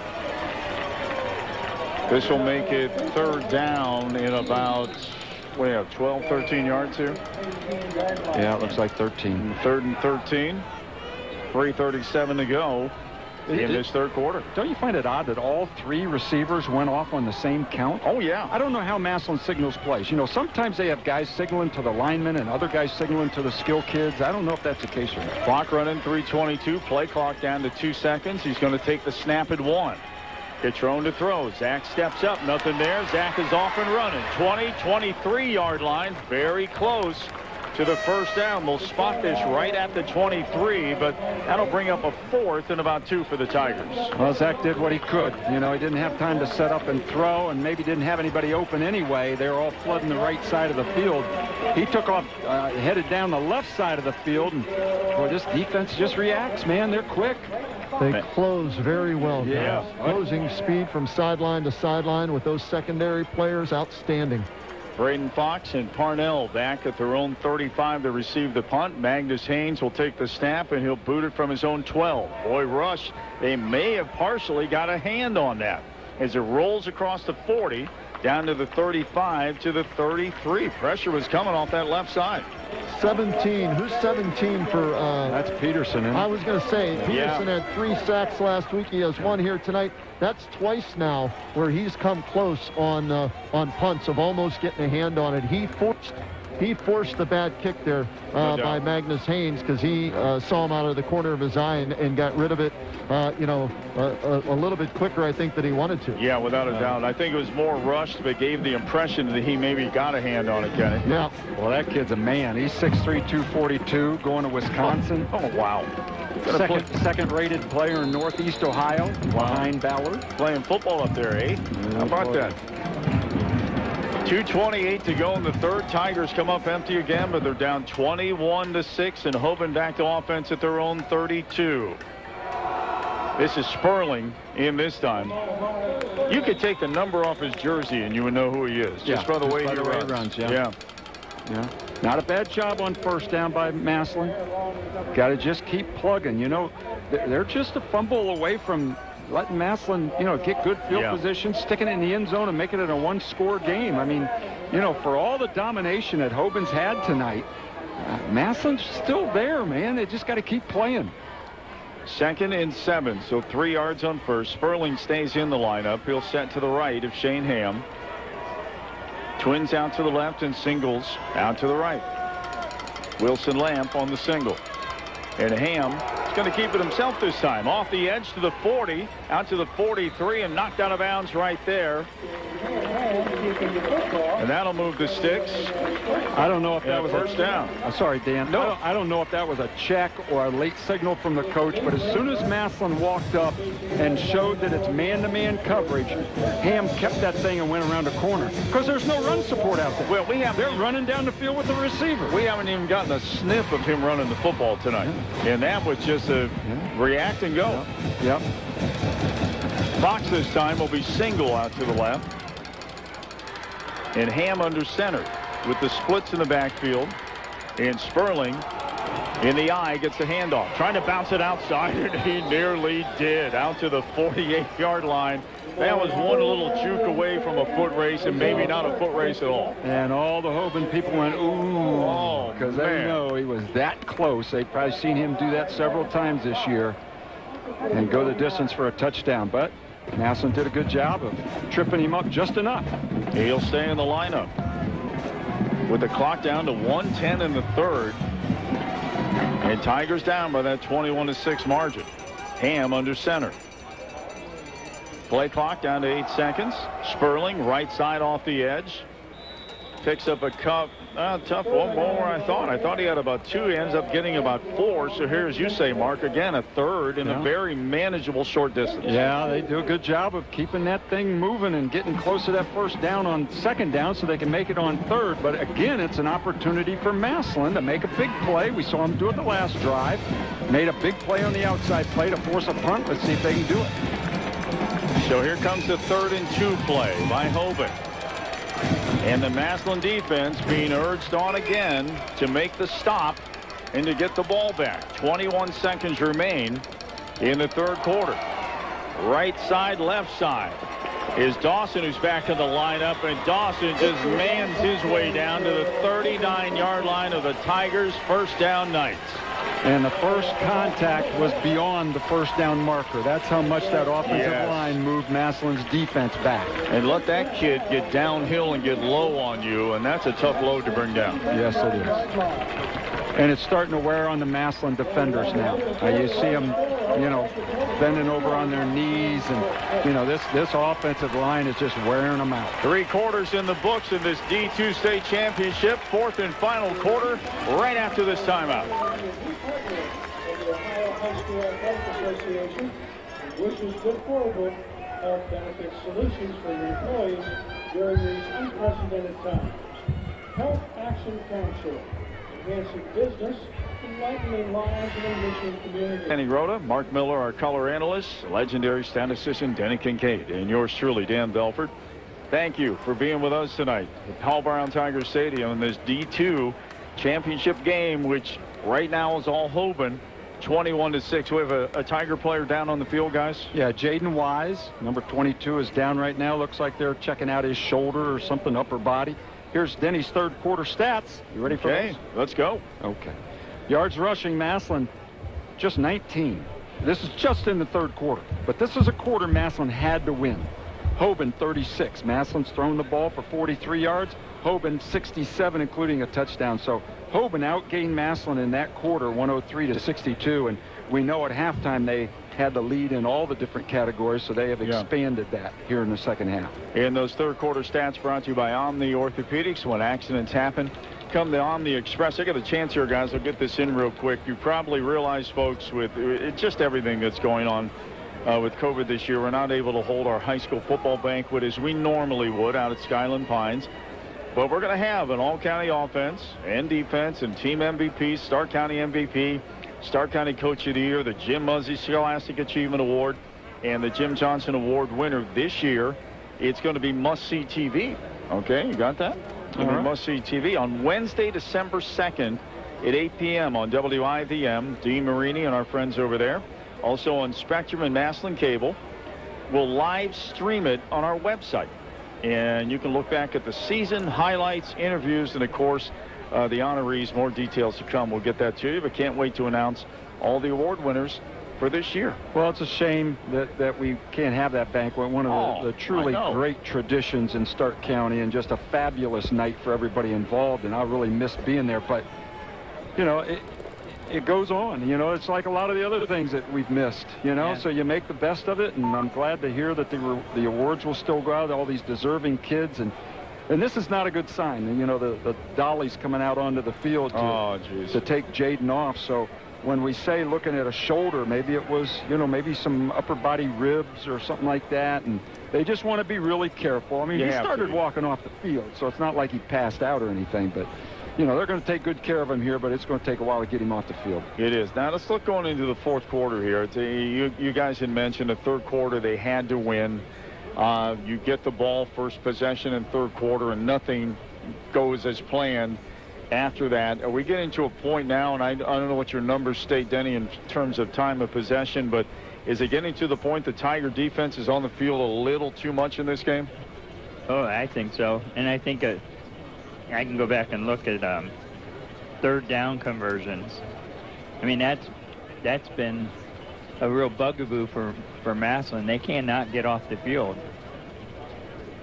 And we look at Tiger third down conversions last week, I think 5 for 14. They did a great job against LaSalle, holding LaSalle, I think, for 5 for 15. So LaSalle struggled getting third downs, but Hoban is not LaSalle. They're a little more diversified. They're a little deeper. They're a little more physical. Yes, very physical. And that's what we were talking about off air, guys, is the score is not indicative of the physical beating that Hoban has put on Massillon tonight. In the trenches, on tackles. Some plays, obviously, were whistled as illegal hits. But still, they've been the more physical team and have won the battle in the trenches to this point with 12 minutes to play. Still a whole quarter to go. Crazy things have happened. We've seen it, right? Pick six. Next thing you know, you're in it. Onside, you never know. But Massillon's got to rise to the occasion here, get a stop. They can't give up any more points if they want to come back and tie this, maybe force overtime or try and come back and win it. So the defense has to rise to the occasion and keep it at 21-6 right now. They really do. They're still attending to the young man for the Tigers on the field. And since we're getting into a rather lengthy procedure down here in the field, we'll call this a Northern Ohio Honda Dealers timeout. We'll come back after this timeout.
Man for the Tigers. Tim Terrell also came out to standing beside Nate Moore, and Nate was explaining to him what we're going through. I mean, as hard as you battle out here, as physical as it is, the kids, you know, wagging fingers, getting at each other, the high school kids. And no one ever wants to see a young man go down, be hurt. Yep, that's the worst part. And when I had mentioned to Kenny during the timeout that they really seemed to be working on the upper body, and what they were doing is they were taking his jersey and his shoulder pads off. They just sorry about that. They just pulled his shoulder pads out of there. And hopefully, you know, this is more precautionary than anything. You know, anytime you're dealing with this, you always hope for the best, that they're just doing this to protocol. We've used that word so many times right now in the last 4, 5, 6, 7, 8 months. But in this case, that's the protocol for an injury of this sort, whatever it is. So hopefully that's the reason they're doing all of this. Yeah, I mean, you always have to err on the side of caution, without a doubt. You don't want to make any unnecessary quick movements with the young man. Well, as soon as they say, my head hurts, my neck hurts, that's it. It's shut it down. Okay. And that's why they got the backboard out there, and they're going to do everything they can to make sure that this young man's taken care of. But like I said, after it happened, he was walking off the field, and then he kind of stopped, and a teammate came up and knew that he was injured, and that's when they said, you need to go down. Let the coaches come out and check you out. So it wasn't like they knocked him out cold or any of that, but they certainly are taking time with him, and that's a good thing. And Tim Terrell from Hoban came out to check with Nate to make sure the young man's okay. So, there's a lot of good sportsmanship. These coaches are doing a great job, and we talk about, it gets a little out of control sometimes, and you get a personal foul. That usually happens because you're overly competitive and you just lost your poise. Hey, you're 17, 8 years old. Yes. I lost my poise when I was 57 years old, so I understand what these young guys are just trying to play hard and do the best they can for their team. But, we certainly hope the best for Jaden Wise. He's a good player. Oh, he sure is. Absolutely. Now they're bringing the stretcher over now. Jaden is a senior, too. Yes. Bringing the stretcher over. I tell you what, Dale Lamb has it all, doesn't he? What did he do? Coffee. Well, a minute ago, I started choking on my tongue or something. He brings me down some lozenges. See that? I mean, throat lozenges. He has everything. He takes care of us. Hey, guys. Yes. MacGyver has nothing on Dale. No. Oh, no. Give Dale some chewing gum and duct tape, and we're on forever. Yeah, we'll make it work. That is true. And his right-hand man. Don't forget about our man Rich. Oh, yeah. All the guy. You know what? Well, unfortunately, we have this time, to talk, but, we do this. We're on the air. Everybody hears us talking about it, but you don't hear us without, Dale Lamb and Rich and Brian Novak back at the station, and Miracle when she was helping out, throughout the year. The engineers, the behind-the-scenes guys, you always hear that in TV. Well, it's the same in radio, too.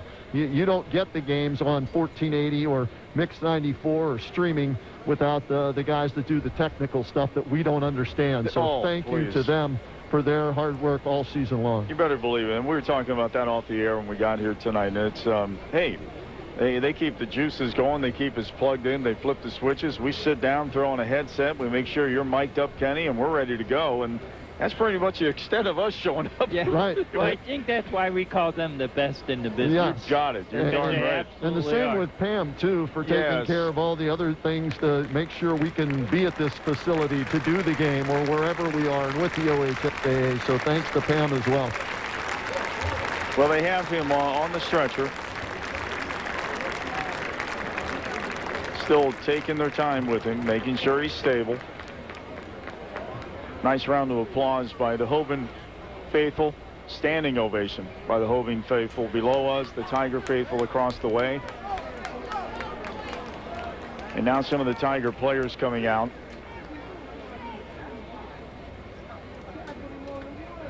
To give their best to their teammate and walk off with him to the sideline. Another round of applause by everyone.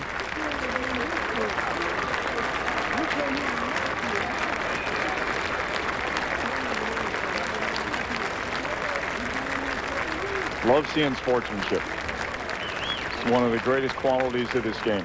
It really is. It's what it's all about in high school, right? It is. It really is, man. So I think we're about set to go here in a few seconds. Just to bring you up to specs where we are, it's a 1st and 10 at the 39-yard line for Hoban.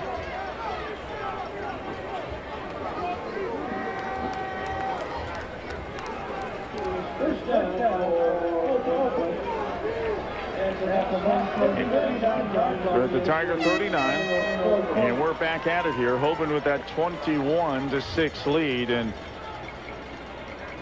what the Tigers cannot afford here are points on the board by Hoban as we come into the 4th and final quarter. Mark, how tough is it to get back to playing intense football after a situation like that? Well, it was a long wait. Yeah. You know, Yes. that's part of it. And the other part is these are high school guys. They're not like the NFL guys that turn right around and slap somebody as hard as they can. Yeah, they got to rev back up, but they got to do it quick. Hoban's going to run the jet, and they're going to throw out of the jet. Man wide open. Touchdown, Hoban. Tim Terrell's brilliant. He's brilliant. What do you do? Now, there's a penalty, and it's going to come back. But that is still a brilliant play call. I think that was Tyson Grimm who caught it. You sit there and watch your teammate, and your thought process is going all over the place, and you're a little stiff, and he comes out and runs a halfback pass. That is a great, great call. Well, they ran the jet to Carrion Davis, and he took about 3 strides, just pulled up, let it fly. Their man was behind the coverage, touchdown with a flag, and it comes back.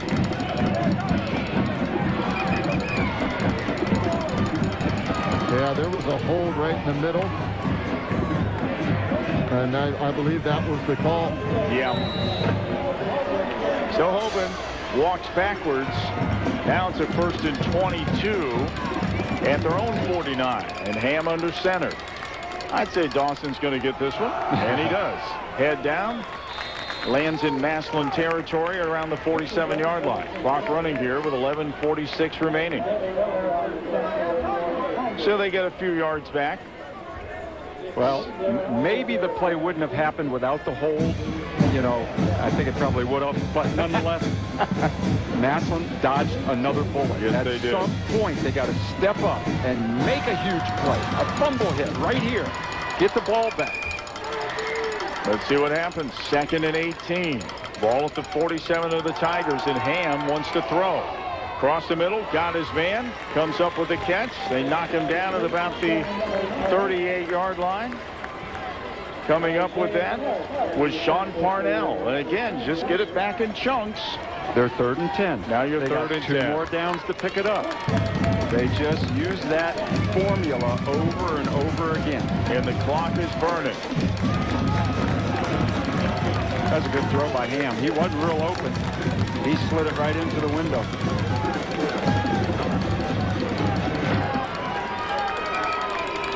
So Ham in the pistol, and Dawson offset to the left in the backfield. Ham's going to option and keep it himself and pick up maybe 2 to 3 yards. So a 4th down coming up and about 8 yards to go. And the clock continues to burn. There's that option into the sideline again. Now this time Massillon did a much better job. Isaiah Clark ran to the pitch man, and the inside pursuit guys was able to tackle Ham for minimal gain. 10-10 remaining. Play clock down to 18 seconds. Yeah, they could let the clock run down, take the penalty and punt it. They could try to draw them off sides and then punt it, quick kick. I'm a little surprised if they would try it from here, but hey, 4th and 8, maybe they got to play. Parnell out, Tyson Grimm back in. And a timeout call by Hoban? Yes. Yeah, they took too long and the fight clock was running down. Believe so. Northern Ohio Honda Dealers timeout. Back after this timeout.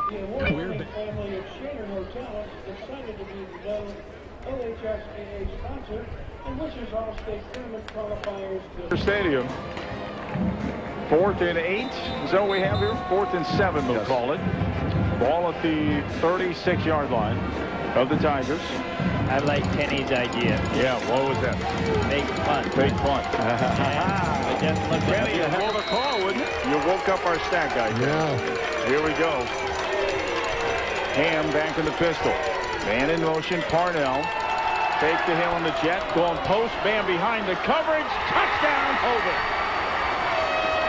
Tyson Grimm, who had the other one called back by a hold, gets behind the coverage again and scores. Well, expecting man-to-man coverage, they take the slot receiver and run him on a post right down between the hashes. And a perfect throw by Ham, the catch, and that's a huge play. 4th down and 7. They throw it in the end zone for a touchdown.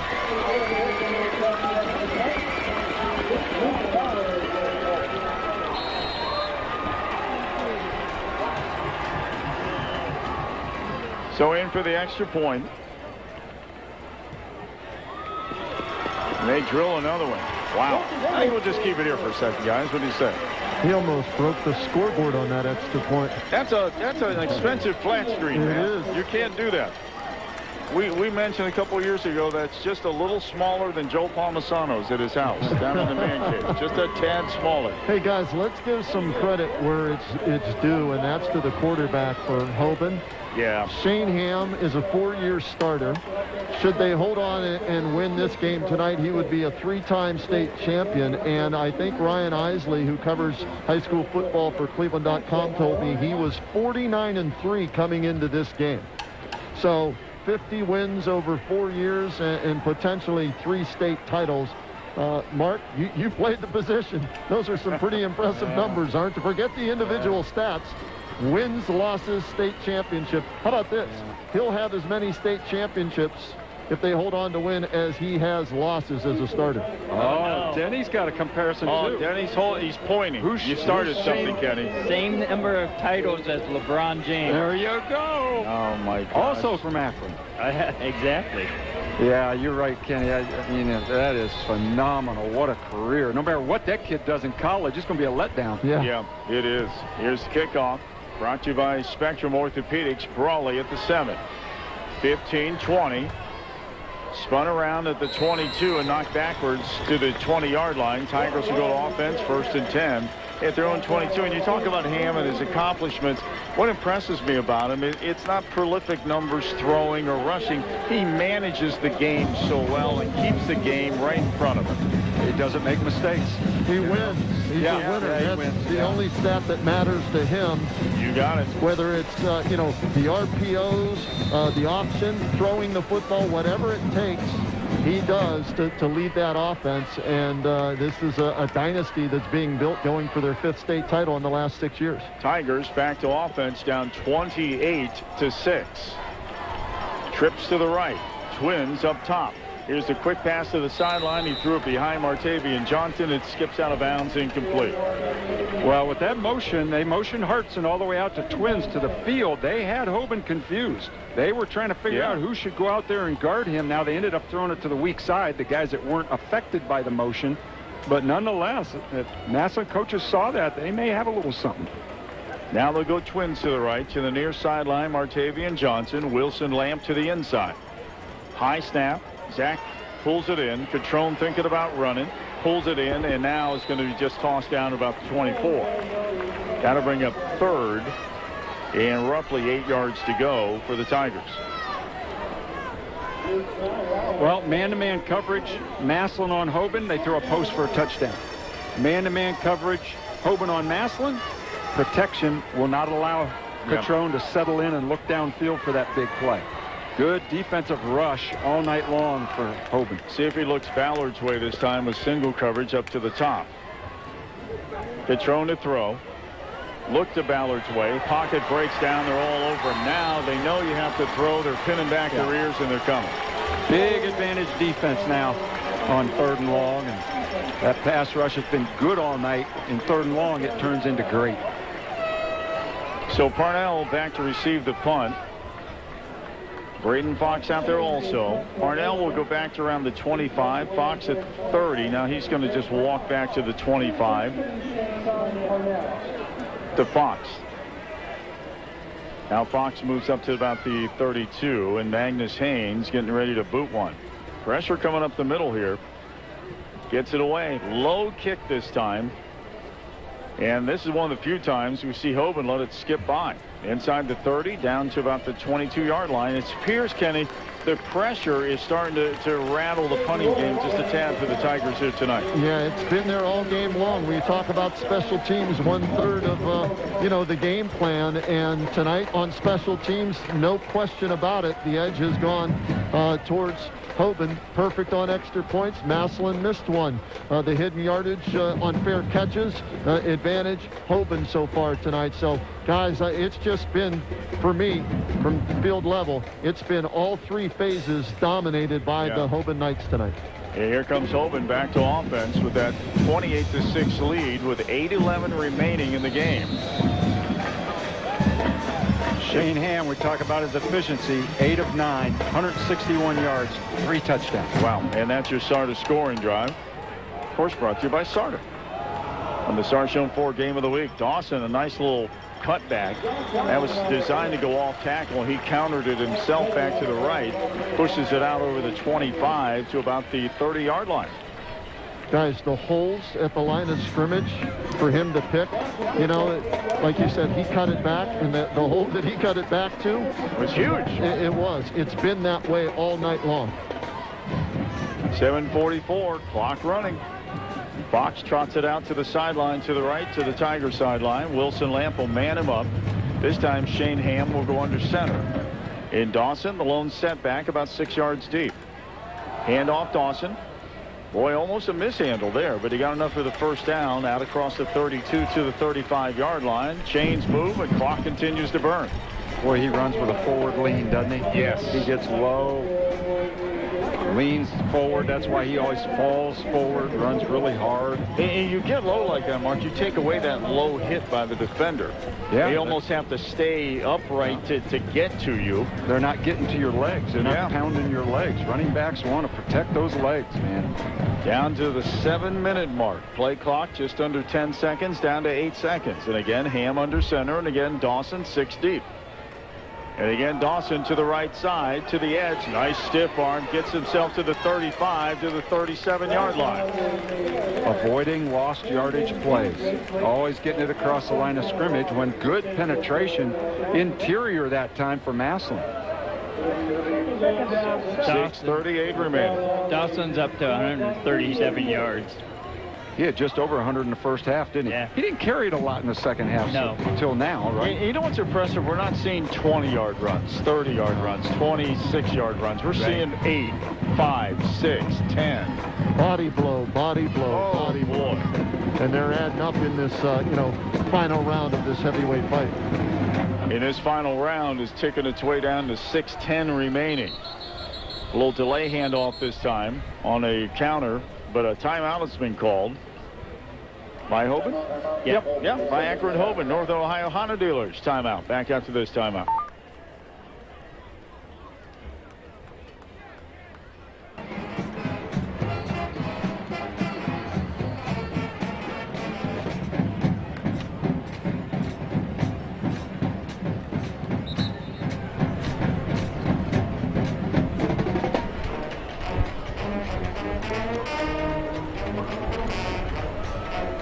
That sounds good, doesn't it? That sounds wonderful. If we'd had to go to Columbus, we'd come back about in time for breakfast. Or if we want to eat tonight, I have Pete's cell number. I'll just bug him. Will you deliver? Open up for us, will you, please? 2nd and 7. Ball out to the 38 of Hoban. Ham this time pops back in the pistol. Dawson to the right hip. High snap, and Ham pulls it in. It's just going to go down. Tigers are all over him there. But that could have been one of those dangerous turnovers deep in their own territory. Well, Massillon, they need some good things to happen, and they need them to happen in a hurry. 28-6, down 3 scores, plus a 2-point conversion. Well, fellas, we saw Massillon several times this year. We knew they were good. I hadn't seen Hoban. Whoa, they're really good. Yeah. Best team I've seen at any division this year, Hoban. I agree. Yeah, I would concur with that, St. Ed's, we saw St. Ignatius. Yep. I agree. Here's the 3rd down. Ham is just going to carry it out across 35 to about the 37. So 4th down will be coming up. And Hoban will punt it away with 5:13 and the clock running. We've probably seen better individual players at a lot of the skill positions with all those teams. I don't know that we've seen the front sevens any better than these guys. You talk about hitting and dominating the line of scrimmage and standing a blocker up right in his tracks. I mean, these guys, like Kenny said, it is physical. He's down on the field. He's got a better feel for us. And, again, as much as Massillon's defense has been out there, it takes the toll, and we have another injury on another Tiger down at about the 47-yard line. That's Martavian. Yep, Martavian's up. That's good. Yeah, good to see. I mean, they've got 4 or 5 Division I players, legit Power 5 conference Division I players. Kirk, you saw him with the blitz and what he's able to do. Peterson, with his physicality, he had 3 sacks last week, at least 1 here tonight. So, yeah, this is a very impressive, complete team in all 3 phases. So back to punt will be Durkin. Waiting on the snap. Play clock is down to 28 seconds, taking their time.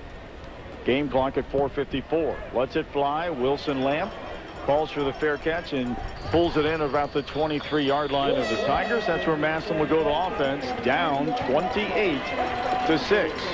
That was a good job by Wilson Lamp. Yes. He stepped in there for Johnson, who just got injured, is normally back there to return punts, but he stepped right in there and fair caught that thing.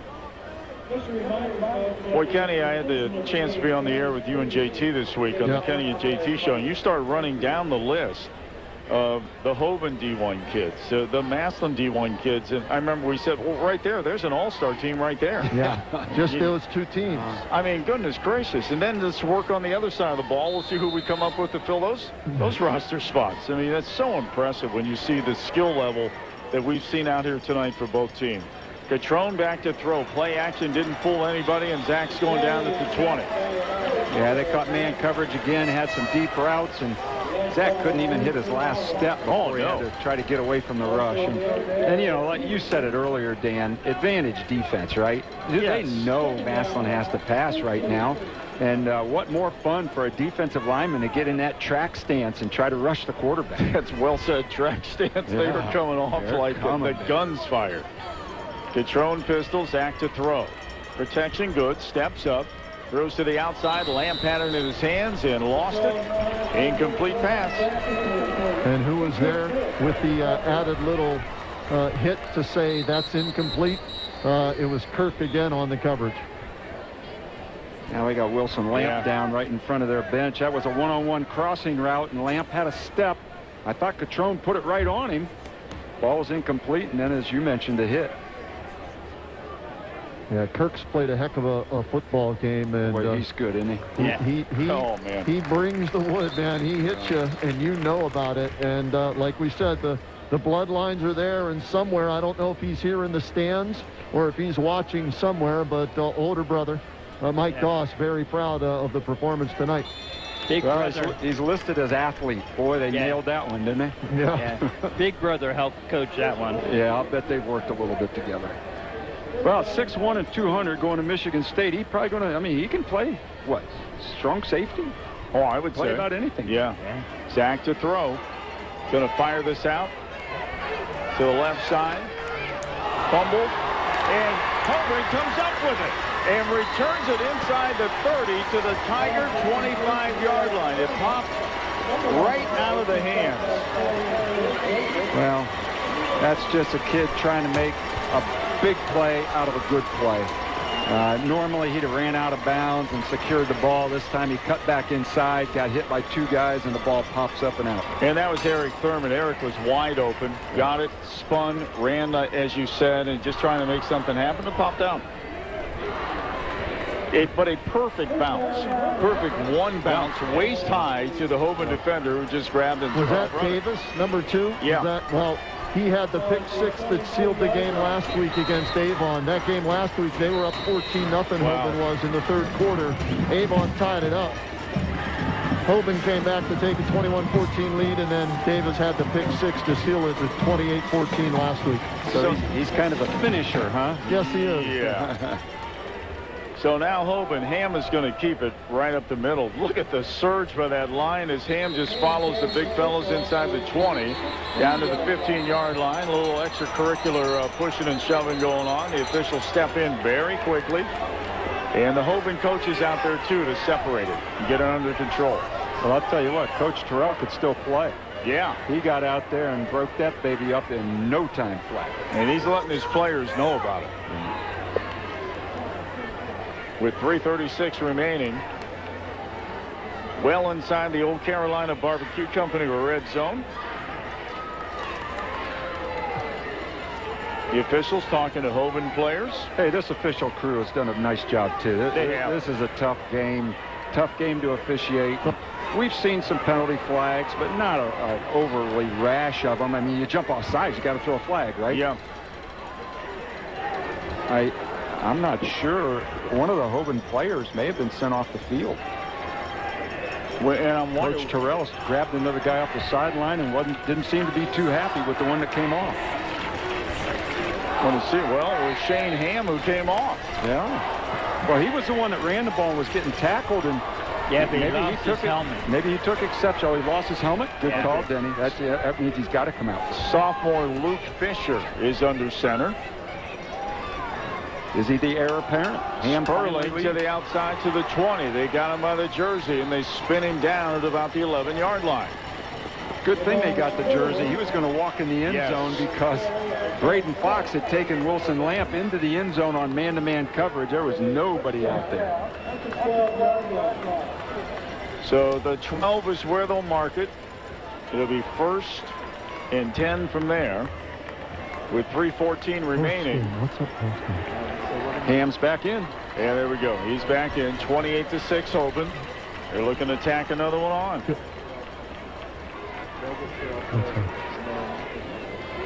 So Ham under center.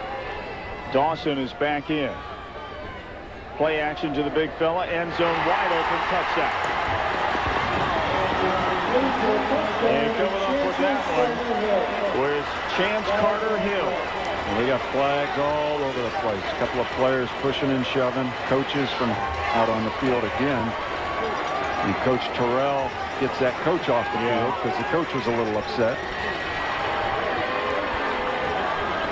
Well, I think some of the Massillon players took exception to a play-action pass for a touchdown at this point in the game with this lead. But you know what? If you're mad at the other team for running up the score, don't let them. There you go. And guys, go back a couple of weeks. Massillon did the same thing to Perry late in the game and went for 2 points. Exactly. Well, let's see what the flag's all about, because they haven't put the touchdown on the board yet. Well, I think it was after he was in the end zone, so it's probably going to be dead balls. They're trying to figure out if it's going to be one side or the other, or offsetting and just act like it never happened. Coach Terrell's right out there in the referee huddle. He's going to know what's going on. I was just told by Tim Streed the way they're going to handle post-game stuff here, guys, is they're going to hand out the trophies on the field. It's going to be a quick ceremony in that. Don't know if we'll get, both coaches, one of the coaches. That's still up in the air at this point. So we'll play it by ear in this pandemic year that finally comes to an end. Well, Hoban has their PAT team out there, so somewhere along the line they think that the touchdown's going to count, and they're going to have to kick a extra point, although it may be deeper than normal. We saw that earlier with Massillon. Yeah, so Durkin's out there. The official waiting to, well, now they're trying to cross the field to let Nate Moore know what's going on here. I think every referee threw their flag. They're laying all over. 1, 2, 3. I think that one in the middle might be 2. Look how big that is. Looks like someone's shirt. That thing's huge. Like a guy pulled a T-shirt out of his pocket. Yeah, baby, that's a bright orange one. Oh, I think you're right. It is. All right.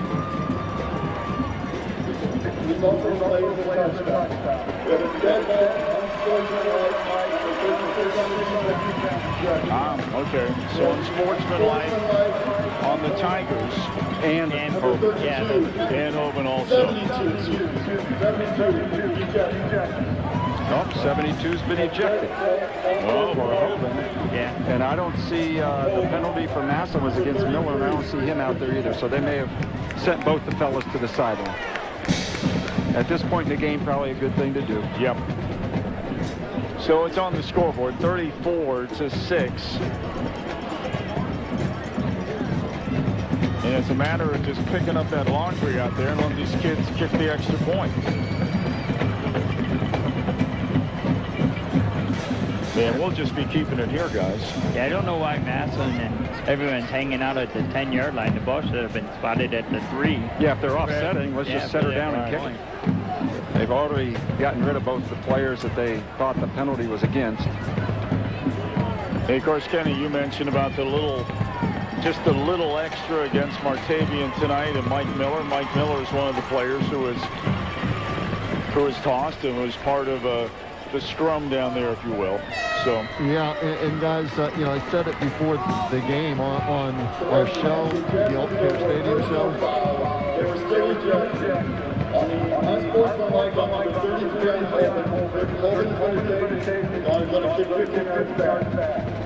whatever he just said. Anyways, I think there's 2 penalties on Hoban, 1 on Massillon. But you know, in talking with Jim Terrell on my show, you know, when the game. We didn't know the game was, you know, going to be moved here, right?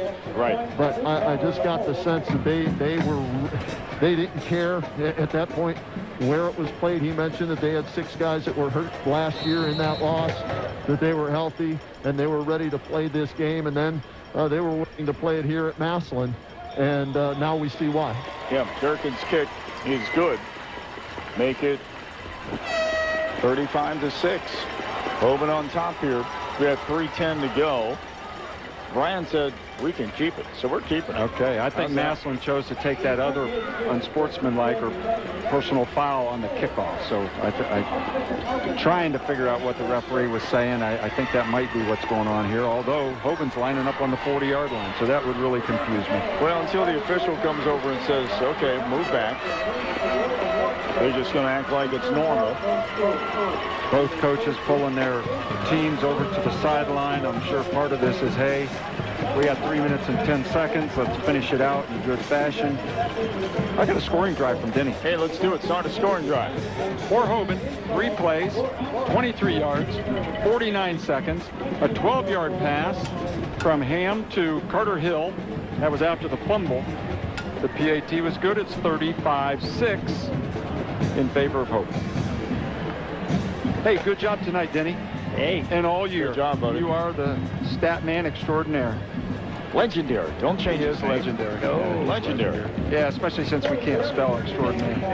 Or I can't. It's a tough word. Just use spell check. Legendary. What are you talking about? Neither can I. So what we're saying, folks, don't come to us if we're in a spelling bee, all right? There will be no support for you whatsoever. Now they do move it back, and Hoban will kick off from their own 25-yard line. Martavian Johnson, Brawley back at around their own 15. And getting ready to boot a boot in it is Durkin. Spectrum Orthopedics brings you this. They just nub one, the hands team all over to midfield for Massillon. Spectrum Orthopedics, Northeast Ohio's premier center for orthopedic care. That was Nate Watkins, a junior, right at midfield, just fell on that squib kick. Good job by him. And the good Tigers, field position as you can ask for. They come out for offense here with 3:09 remaining, and down by a score of 35-6. Now I'm sure they're going to try to put one in. I mean, points are good no matter how you get them and when they come, but you know, if they're going to make a last gasp effort, they need some quick strikes. In motion, Johnson from the right side to the left side. And Catrone looking out to the flat for him. Pocket breaks down, breaks one tackle, and just goes down in an act of self-preservation back at the 46 of Massillon. Yeah, he can't even set up to throw right now. I mean, Hoban's guarding a man-to-man. Takes a little bit longer to beat a man route than it does a zone route. 2:46 remaining.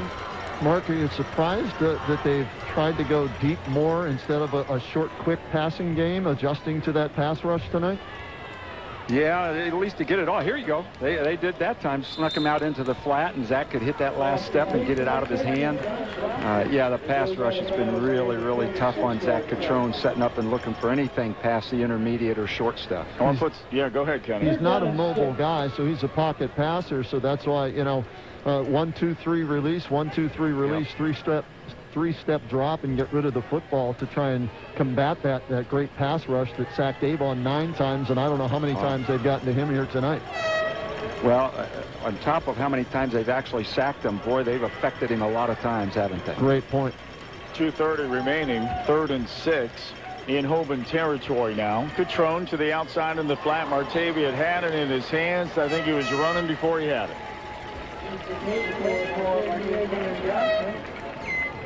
Well, it's good for Massillon that the defender went for the body instead of the ball, or else he'd have picked that thing off and ran the other way for a touchdown, because it was a little bit high, and Martavian missed it, and it popped up in the air a little bit. 2:26 remaining. Well, it looks like bookend losses for Massillon, huh? Yeah. What a run in the middle there against some really, really good teams. Played some great football. Zach to throw. Pocket breaks down. Steps up now. Now he's going to go. Cross to 45 and tossed down hard at the 44-yard line of Hoban on 4th down. And the Knights will go back to offense. You know, one player we haven't talked a lot about tonight, but Luke Bauer is one of those fine linebackers. He was injured last year, missed most of the season, but he's a 6'1", 245-pound linebacker, kind of an outside linebacker, defensive end, but he made that tackle there and threw Zach Catrone down. He's a big physical player. So the Hoban offense will go to 1st down at their own 44-yard line. Guys, I'm looking up at the scoreboard. Yes. 136 yards of offense for Massillon tonight. Wow. Total. 45 plays, 136 yards.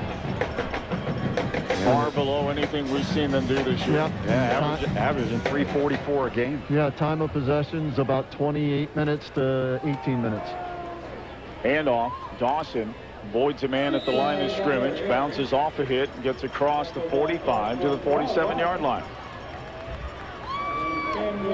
Down to 2 minutes remaining in the game. Camden Beasley in there on defense and on that tackle. Camden's had a nice year. Even when called on to be a running back, he did some nice things. Now we have award ceremonies after this, as Kenny mentioned.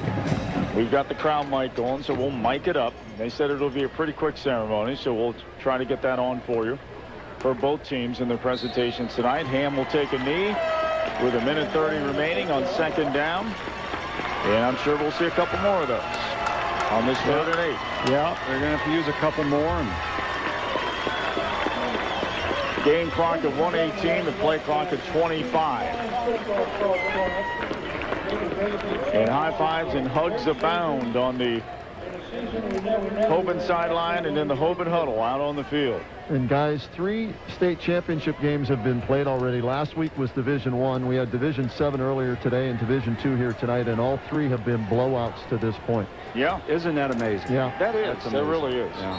Ham takes another knee with 50 seconds remaining in the game. Clock differential's about 11 seconds. And the play clock to the game clock. And the first 2 were continuous clock games, right? Yeah. Yeah. Oh, yeah. Yeah. We never quite got there with this one. This is a 29-point difference. 35-6 is the score. Akron Hoban. Denny's working on numbers. We'll wrap those things up for you. Brought to you by Omni Orthopedics. Ham just went and talked to the official. I don't know if he's going to let the play clock run down as far as he can, then take a timeout, if he's going to try to snap it. 13 seconds left in the game, and the play clock runs out. They're going to turn it over to Massillon right there at the 45. Yeah. With 12 seconds remaining on the clock.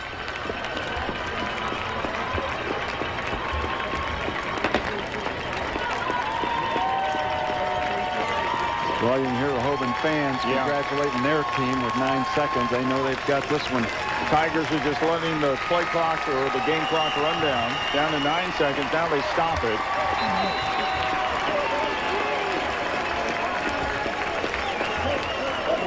And it looks like a timeout.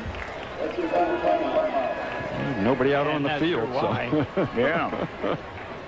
Unless they just want to substitute a bunch of kids just to get in. Yeah, a couple of the Hoban players are already headed for the locker room. They're coming back out across the field. I don't know where the heck you've got an award ceremony coming up here, kids. So why did it was a change of possession? Why did they take time out? I don't know. Because it's 2020. Okay. And these things are just happening. It looks like the referees are trying to get them back out. Yeah, on the they field. are. Like, Get hey, out here. guys, can we play ball here? Can we finish this game? They're bringing their starters back out. Yeah, Of both course, teams are. Hopefully they just take a knee. Yeah. Yeah, you don't want anybody getting hurt on a meaningless play. Right. Exactly. So Tigers take the knee. Zach Catrone takes that knee. And the clock will run down to 0. With the final score in this Division II championship game at Paul Brown Tiger Stadium, Hoban 35 and the Massillon Tigers 6. A lot of jubilation going on there for the boys in the blue. Tigers, who had a wonderful season and another trip back to the state final, came up short. They're gathering out on the field. Hoban heading to the locker room, it appears, but we were told there's an award ceremony, right, Kenny? That's what I was told. It was going to be quick and on the field. So I think they just sent him to their end. Yeah, the coaches caught up to him and said, please come back. We'll see here. We'll see how it goes. Of course, Brian Novak back at the studio, our producer. We thank him for everything this year. Best in the business at Studio C, Market Avenue South.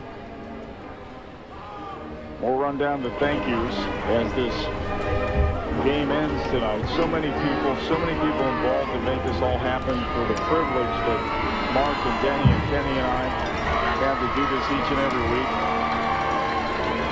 Tigers all lined up facing the band as they play the Tiger alma mater. And we're waiting for OHSAA officials to conduct the ceremony here and get things moving out on the field. We don't see anything as of right now, but we'll get to it.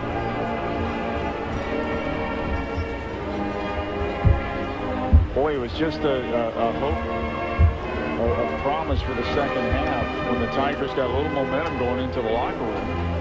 And you all mentioned how important it was, that opening drive in the third, and just the momentum went away with each possession in the third quarter. All the credit goes to Hoban. They came out and they won the third quarter that Massillon had to have to get back into this game. Yeah. And then the fourth quarter was desperation for Massillon and just opportunity for big play after big play by Hoban, and that's why we ended up 35-6. Well, our guy best in the business on the sideline, Kenny Rhoda. I'm just watching. I'm just having fun just watching him run around, taking video, taking photos. I saw him sprint over to the Hoban huddle down here around the 30 to the 40-yard line. We're trying to, social media, how big that is now these days. Photos, videos, speeches, all that stuff. So we'll have it posted at 1480 WHBC on Twitter. Also on Kenny Road on Twitter. Division II state runner-up trophy. And on Facebook. Well, here we go with the state runner-up presentation. The announcement came from the public address announcer, an OHSA official down there with a trophy, handed it to Andrew Wilson Lamp. Okay. So that's the presentation for the runner-up trophy.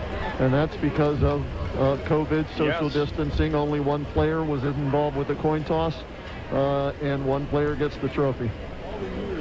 Now another OHSA official will present the championship trophy. Whoa. All the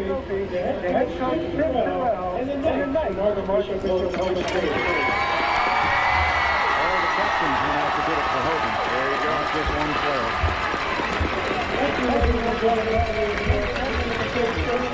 Well done tonight, guys. Well done. Congratulations to Akron Hoban. Congratulations to the Massillon Tigers, who had a heck of a season, and a season we never thought would happen, guys. And then had our questions of if we would even get to this night tonight for the Division II championship. Denny, how you doing down there? We're getting there. I mean, you're getting there. It's a lot of numbers. I know it's a lot of numbers. The pressure's on. You can break here if you want. Danny, of course, wandering around. If he pops in with anybody, we'll just let him pop in. How's that sound? Until we get to the final stats, it'll be brought to you by Omni Orthopedics. When accidents happen, you come to Omni Express. There's going to be a lot of sore young football players tomorrow. This was a very physical game, and we talked about all the Massillon players needing medical attention. Yeah. But I'm sure there's a lot of the Hoban guys that got aches and pains because Massillon was giving it right back to them as far as physical play. You better believe it. It's a heck of a game played by both teams, but Hoban, by far the better team tonight. They come away with a 35-6 win here at Paul Brown Tiger Stadium.